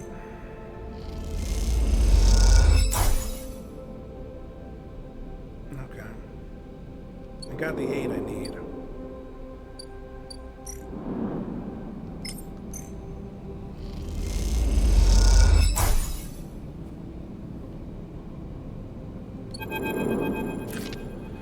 The Briar. You look over the pile of scrap components lying in the Briar. You look around. The bay is empty. Ashton Peak either elsewhere on the station or on the bridge a couple of levels up. You begin sorting through the piles, separating out useful components and boxing them by use. You don't recognize everything you find, but before long you get into the rhythm of sorting. As you do, your mind starts to drift, your attention being drawn into the dark corners of the bay. The Briar is in surprisingly good condition, considering that Hawthorne and XBR must have been operating it for decades by now. The marks of care are everywhere, from the delicate patch jobs polished to meld into the original finish, or the carefully bound wiring running through custom trucking. Ash loves this ship, that much is clear. Something catches your eye in one of the dark corners, a matte black stack of crates you hadn't spotted before. They're sleek and compact, tucked away from some of the bigger, more worn containers. I mean, I'm tempted. But we're playing this like Wolverine. He would keep working. You put the containers out of your mind and focus on the sorting process. This is Ash's ship, and she wouldn't appreciate you rooting around it. Damn right. You hear a hiss, and Ash comes up through the bay lock. She barely registers your presence, nodding at you as she passes. Sleeper. She busies herself with some tasks at the back of the bay. Finish the job. If Ash is in the bay as well, the atmosphere shifts and you suddenly feel washed. You quickly finish up the sorting and slip out, waving goodbye her back as you do. We don't need to know, it's her property. Okay, that's done.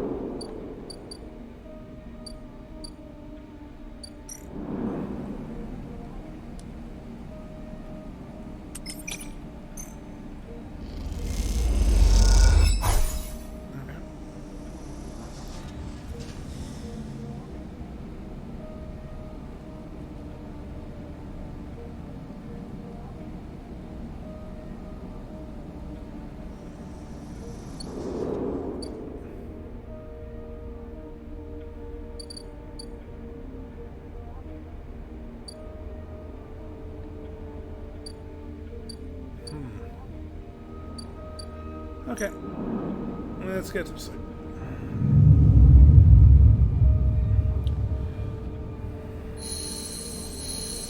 There's a few things we're doing this cycle, I know. Not great. I'm tempted just to re-roll, but I won't, because I can use that 4.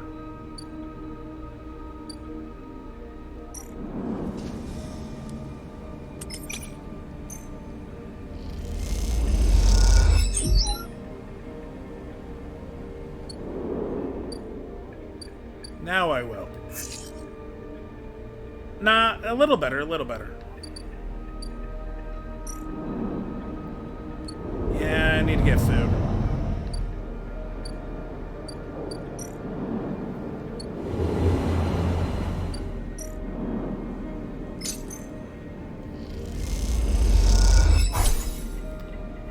Okay.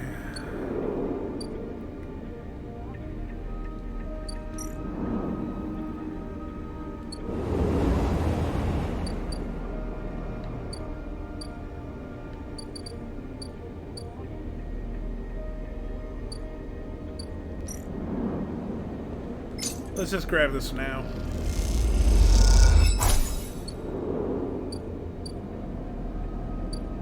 Yeah, let's do it. Tala comes to you one shift where the bar is empty, tapping at you on the shoulder as you clean the bar. It's ready! No. It's ready! No. Fuck, what was her voice?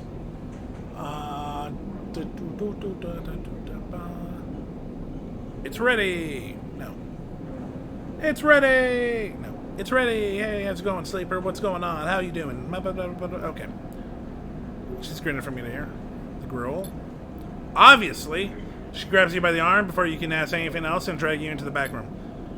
The smell hits you immediately when you enter a cocktail of rich fermentation and chemical sharpness. The room is warm and bright now. The newly installed lights are making the place look clean, whether it is or not. Tala's already pulled up a couple of stools around a metal crate where 2 glasses with a few fingers of pale Garol inside sit waiting. She smiles. I haven't even tried it yet. You can see she is nervous. You both sit at the makeshift table, the slight strangeness of the situation making you both jumpy. Tala hands you a glass. Cheers, she says solemnly, and knocks the glass back. You do the same. First sensation is burning, a sharp nose-clearing blast of alcohol that has your frame querying whether you would like to activate safe mode. You gulp the drink back, and it is only then, behind the burn, that you taste the earthly tones of the mushrooms, the wood, and the soil left behind like sediment, barely there. I don't think it's terrible. That's strong.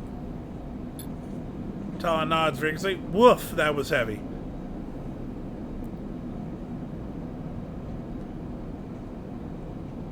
As promised, though. You think? She swirls the glass and puts it down. Wait, I have an idea. Tala grabs a metal bottle from the newly installed work surface and adds a few drops of water into the gruel. Try again. The time the burn is warming glow, harsh but fading off, and the woodiness less heavy. You taste something floral and among the marshy decay. Something fresh and bright that you never expected to find. Both you and Tala meet eye. It's really good, right? Definitely better. She nods and takes another sip. Damn good. Tala pours out some more gruel and then adds some more water. The action already taken off the quality of a ritual. You both drink. Tala looks her feet up beneath her on the stool, folding her legs. She looks down into her glass and swirls the liquid thoughtfully. What's on your mind? Tala looks up at nothing in particular. My father opened this place, you know. She says out of nowhere, a thought suddenly becoming words. It was his attempt at making a life for us, for my family, when we got to the Eye. Your family? My father, my mother, and my little brother. She takes a drink. They aren't around anymore. I'm sorry. That's okay. My parents had long lives, and my brother is somewhere in the starboard belt. Ran off of a salvage crew. She puts her glass down. He's alive as far as I know. I was just thinking about something my father told me when he first set up this place up. He wanted to call it the Bataillon, but he was afraid it's to scare the customers, so he kind of translated, hence the Overlook. In these past few cycles, when I've been in here, I've been thinking that I should rename the place. She looks at you. The Bataillon. What do you think? What does it mean? Dad said he translated it to Overlook, so something like that. Watchtower maybe, lookout. Tala picks up her glass. That sells it then. To the Bataillon! You both click your glasses and drink up. Tala hisses through her teeth. Still harsh. She laughs, then suddenly grabs your shoulder. Oh, sleeper, I totally forgot. She stumbles to her feet. She lurches over to the corner of the room, covered with a plastic sheet, and whips it off like a magician performing a trick. Beneath it is a neat little kitchen, a sink, a work surface, and a compact oven with a hob. Your kitchen! She doesn't give you time to respond. You can come make stuff here anytime, as long as you promise not to raid the mushroom farm. I need those for the garrote. I was thinking too that if things pick up, we can start serving people food at the Overlook. I mean the Bataillon. The Bataillon. She laughs. Do you like it? It's perfect. Tala gives you a hug, then quickly stands back. I'm sorry, I just, so glad you're here, she grins. Me too. Tala tides away the glasses. You inspect the kitchen, checking that it'll all work. It's small and salvaged, but after what you've had to put up with, feels like a dream come true. Later, when she's done for the day, Tala comes back to the bar and you share a glass of the good garrote, the one she didn't distill. Ha! And this time you talk about nothing in particular, sharing stories about regulars or discussing the best place to eat on the Eye. Which, after everything that has happened, feels like a nice change of pace. When it comes time for you to leave, you promise to cook for Tala and agree to let her know which shifts you'll be working in the coming cycles and then slip out in the cool of the rotunda. And in this moment, you feel for once at home. Yay! We did good. Free spirit. Oh. Okay, cook Mitsuki caps. Cook roll caps. Bar shift.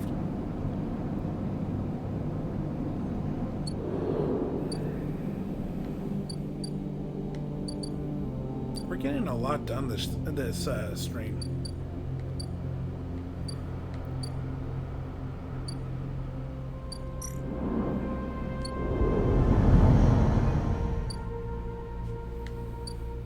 Okay, let's finish the algae.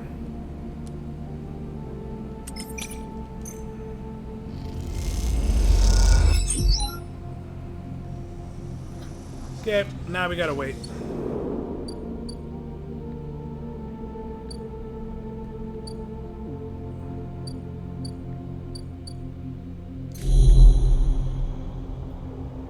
was worth a look.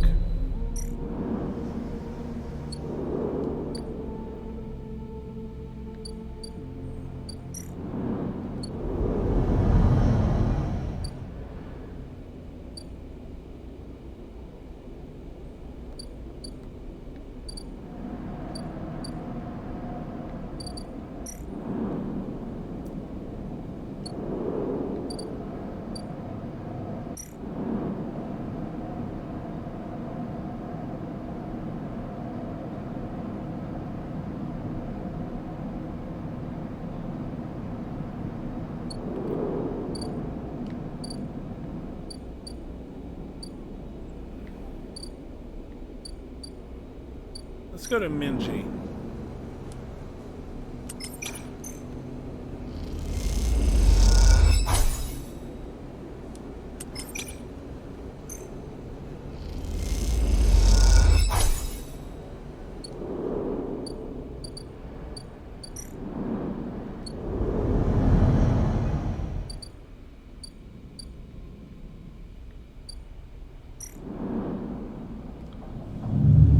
Okay.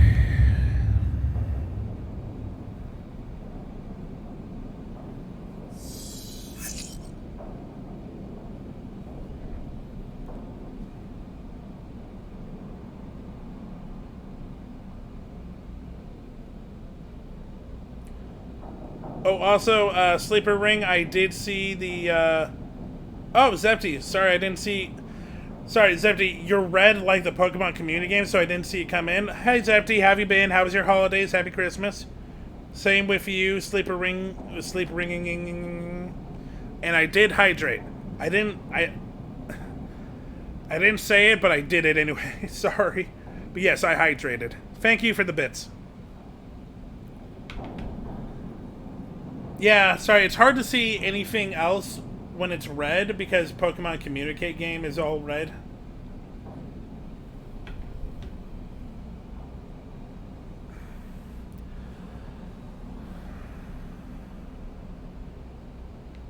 Okay, what should we do? What should we do?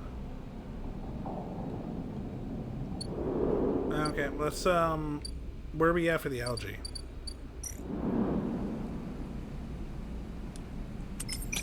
I can get one.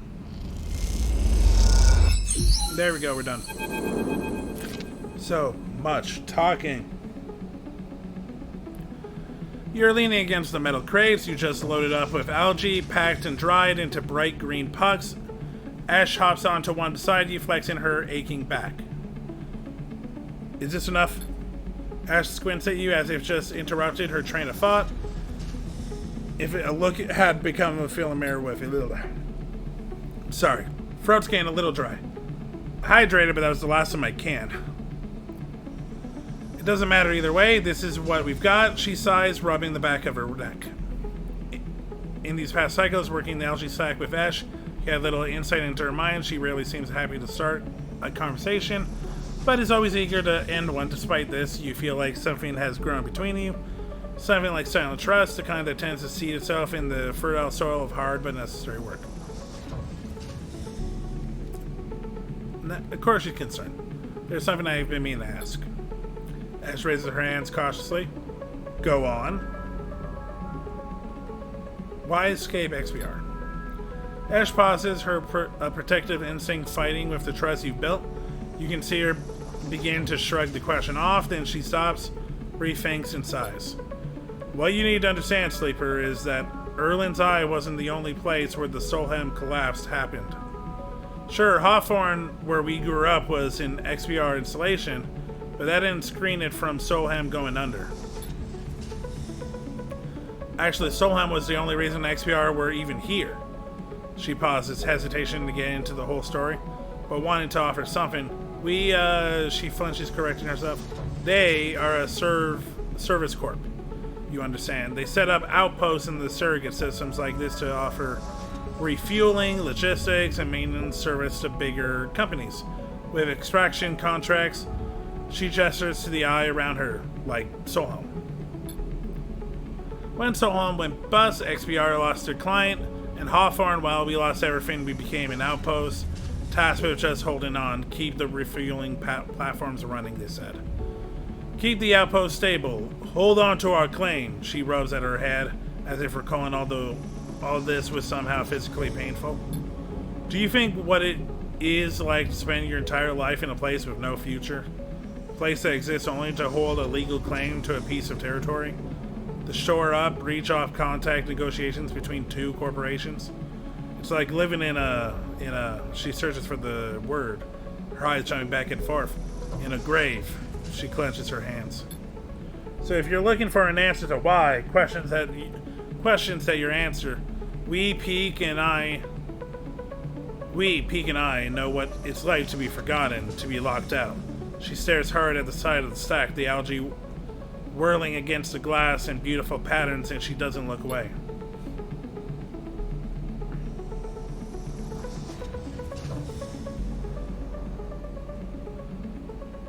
The silence extends, and you realize the conversation is over. Esh seems angry, not at you, but with herself, for even voicing such ideas.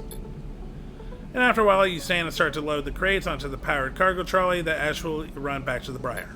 As you do, you try to catch her eye, but she avoids it, soothing herself instead with the comforting simplicity of physical work. Damn. Okay. The cordon. Better.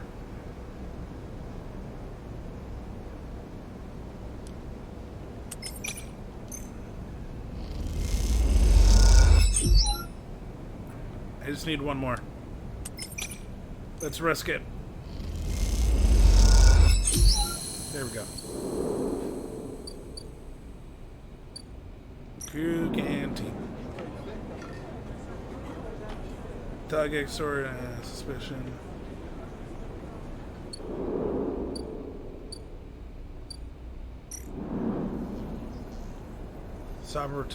Septa sensors. Slice thrusters. Okay, I don't know if I want to do any of those with a 1.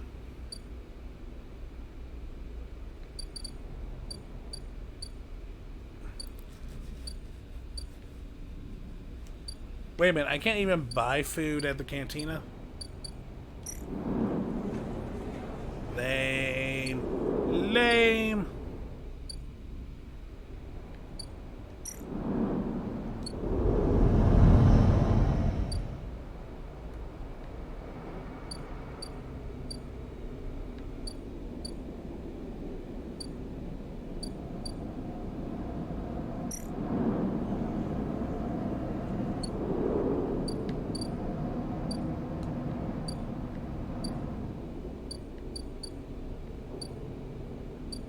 Minty.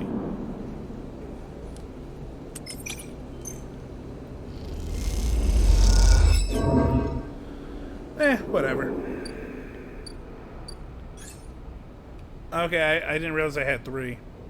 Okay, what should we do?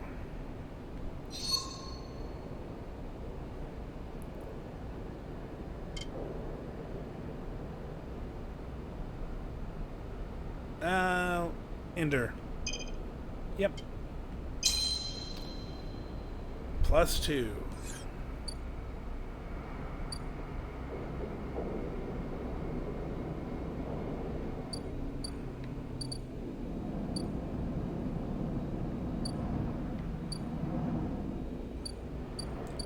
Sorry, just trying to think what to do.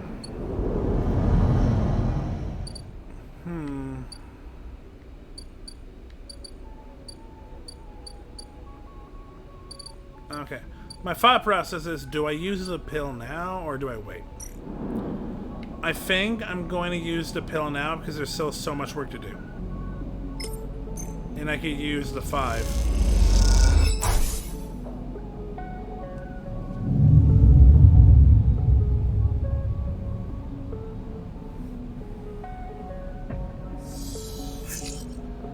Okay. Not terrible, not great.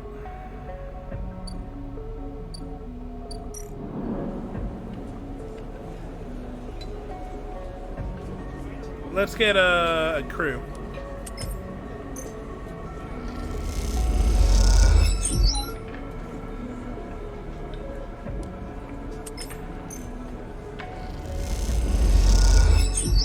spin. Better.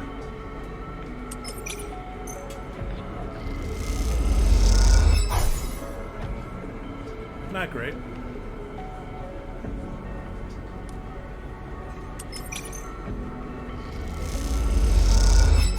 Not great.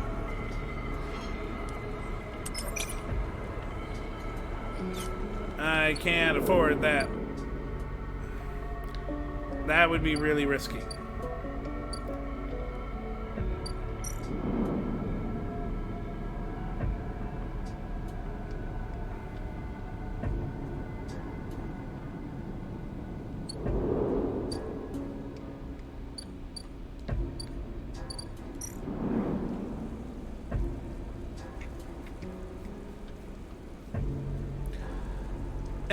Let's risk it.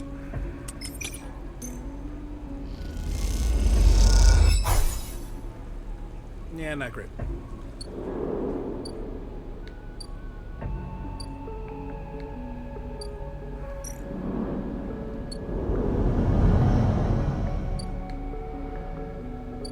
Should be able to get food from... yeah.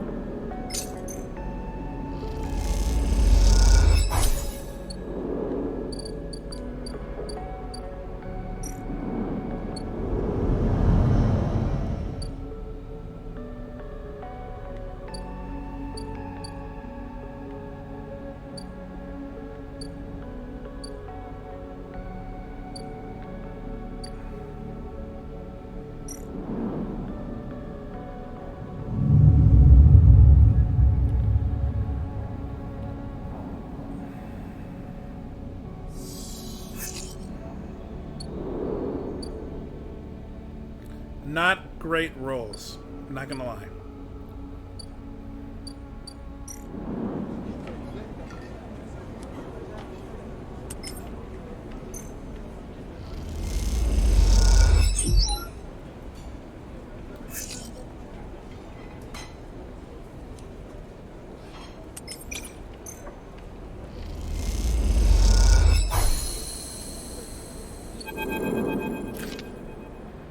You meet Peak leaning in the corner of the canteen in their typical unassuming way. It occurs to you as you approach that Peak must have had some practice at staying invisible.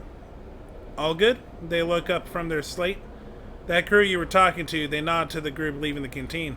Will they join us? They'll do it. Nicely done. Peak beckons for you to follow as they peel off the wall and head out into the walkway overlook the cordon. Glad you were here to talk them into it. I never had much of a way with people. Peak smiles and looks away quickly as you walk. You and Ash seems to do okay. Peak laughs her light and easily laugh. Ash is not really like other people, which you probably noticed if only everyone was like Ash. They fade off, something drawing their attention. What I mean is people have caused me a lot of trouble. I've had people hate me without knowing a thing about me. They tuck their hair between an ear. I'm sure you know the feeling. I do. Pete glances at you. Sorry to hear that. It makes you, it marks you. Am I right? I try not to think about it. Pig nods. Don't let me make that any harder. Pete leads you around a corner, heading back into the main cordon accessway. I appreciate you coming in and helping us out on the sleeper, on talking to the crew, and well, you know. Maybe after this insane plan is done, we can talk properly. They keep looking ahead, and you realize they are nervous. I like that. Peak smiles, looking down at their feet. That's settled then. They set to the floor. I better report the news to Ash. We have ourselves a tug escort. Peak stops at an intersection. See you soon, sleeper, and please take care. And with that, they drift away, their head down, their gait changing as they do. Their practice invisibility shroud them like a cape. Well, that's one done on that part.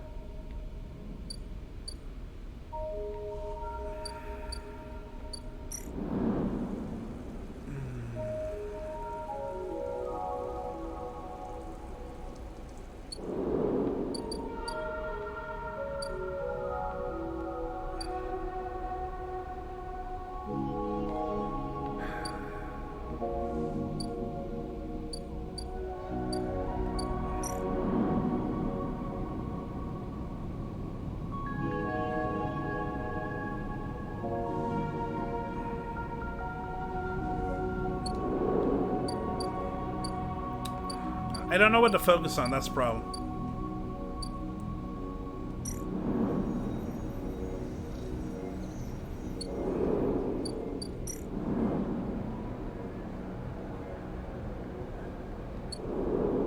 Well, before anything,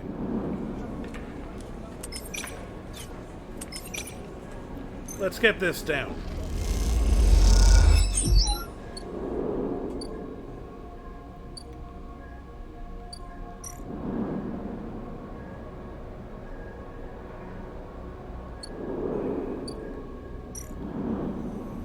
Let's do this one.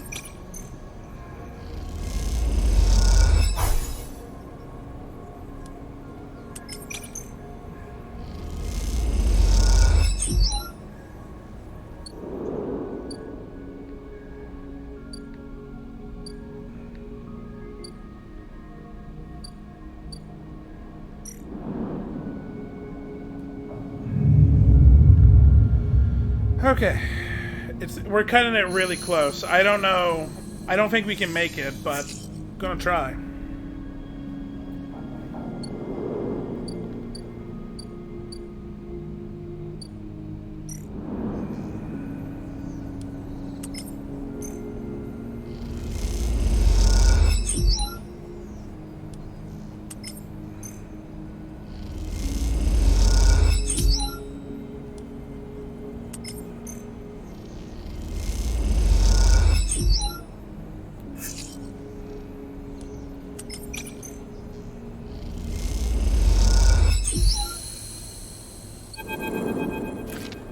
Peak is waiting for you when you slip out of the operations center, nervously poking at their small slate.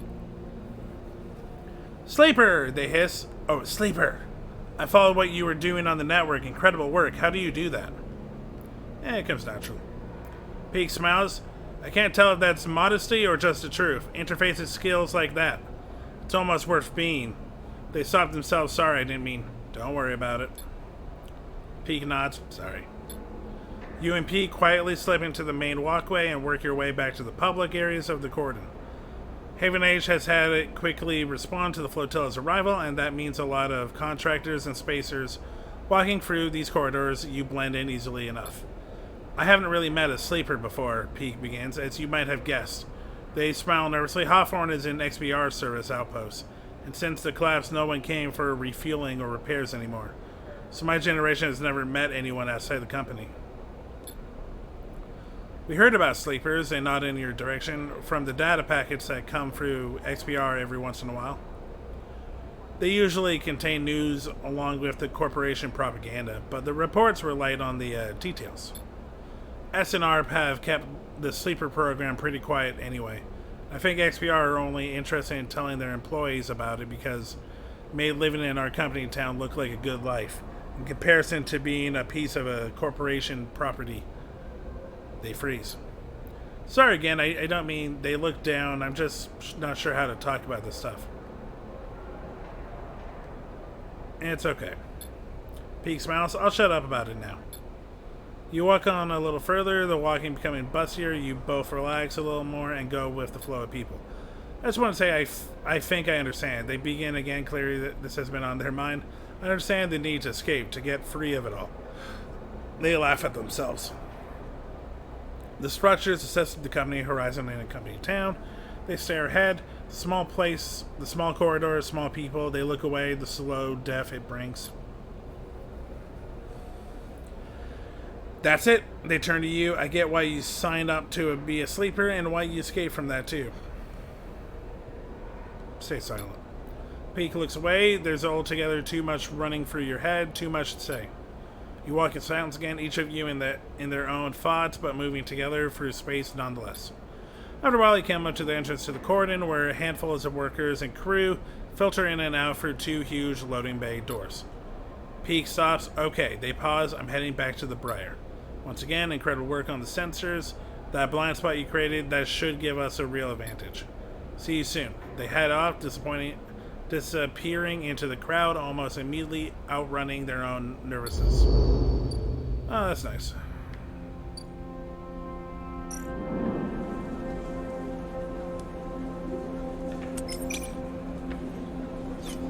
Can't afford it. It's too risky.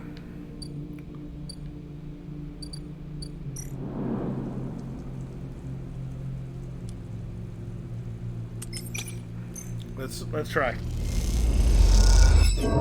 Not good. Not good. Okay, I need food.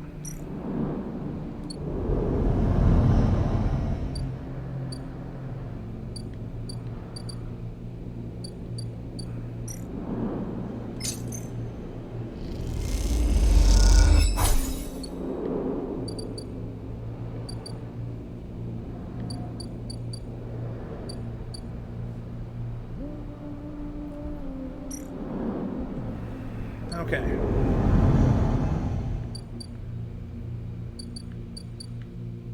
Let's end the cycle.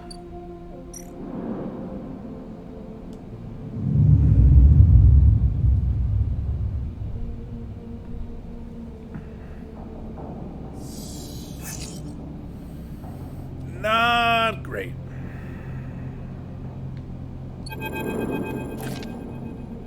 Drone. A rapid burst of movement catches your attention. A drone, it's fine adjusting as it hovers in place, floats in the corridor. Hello? The drone shifts a little but does not respond. The drone buzzes closer and a voice gurgles out its speaker, distorted and strange. Sleeper, come to the corridor, we need to speak. Stay silent. The drone clicks and whirs and the recording starts playing again. Sleeper, come to the corridor, we need to speak. Expect the drone. You move closer and the drone bobs away to a safe distance, but as it does, you see the ha of Haven Age ebonites on its side. Could this be Fang's drone? Satisfied it has delivered its message, the drone rotates and accelerates away as rapidly as it ever arrived. You stare at it as it disappears from sight, hoping for some insight that escapes you to the cordon then. To the cordon! Whew. Okay. My voice is getting a little tired. I think we're gonna stop here for Citizen Sleeper and pick up with the Invisible Haven Agent. Okay, let's go back here. Let's see.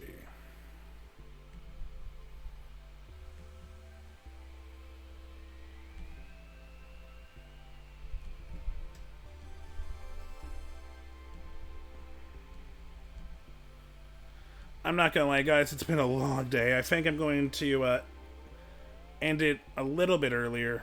Don't worry, I will be back tomorrow. We can do a full, at least like around 3 hours. But like, yeah, I've been out all day, and Toph is a little sleepy, and my stomach is really tight, and that concerns me. You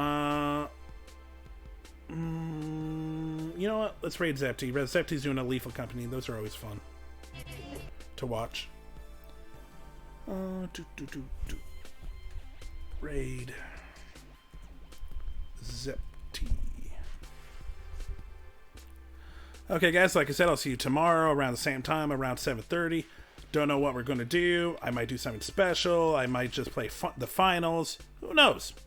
But for now, enjoy your night. Peace.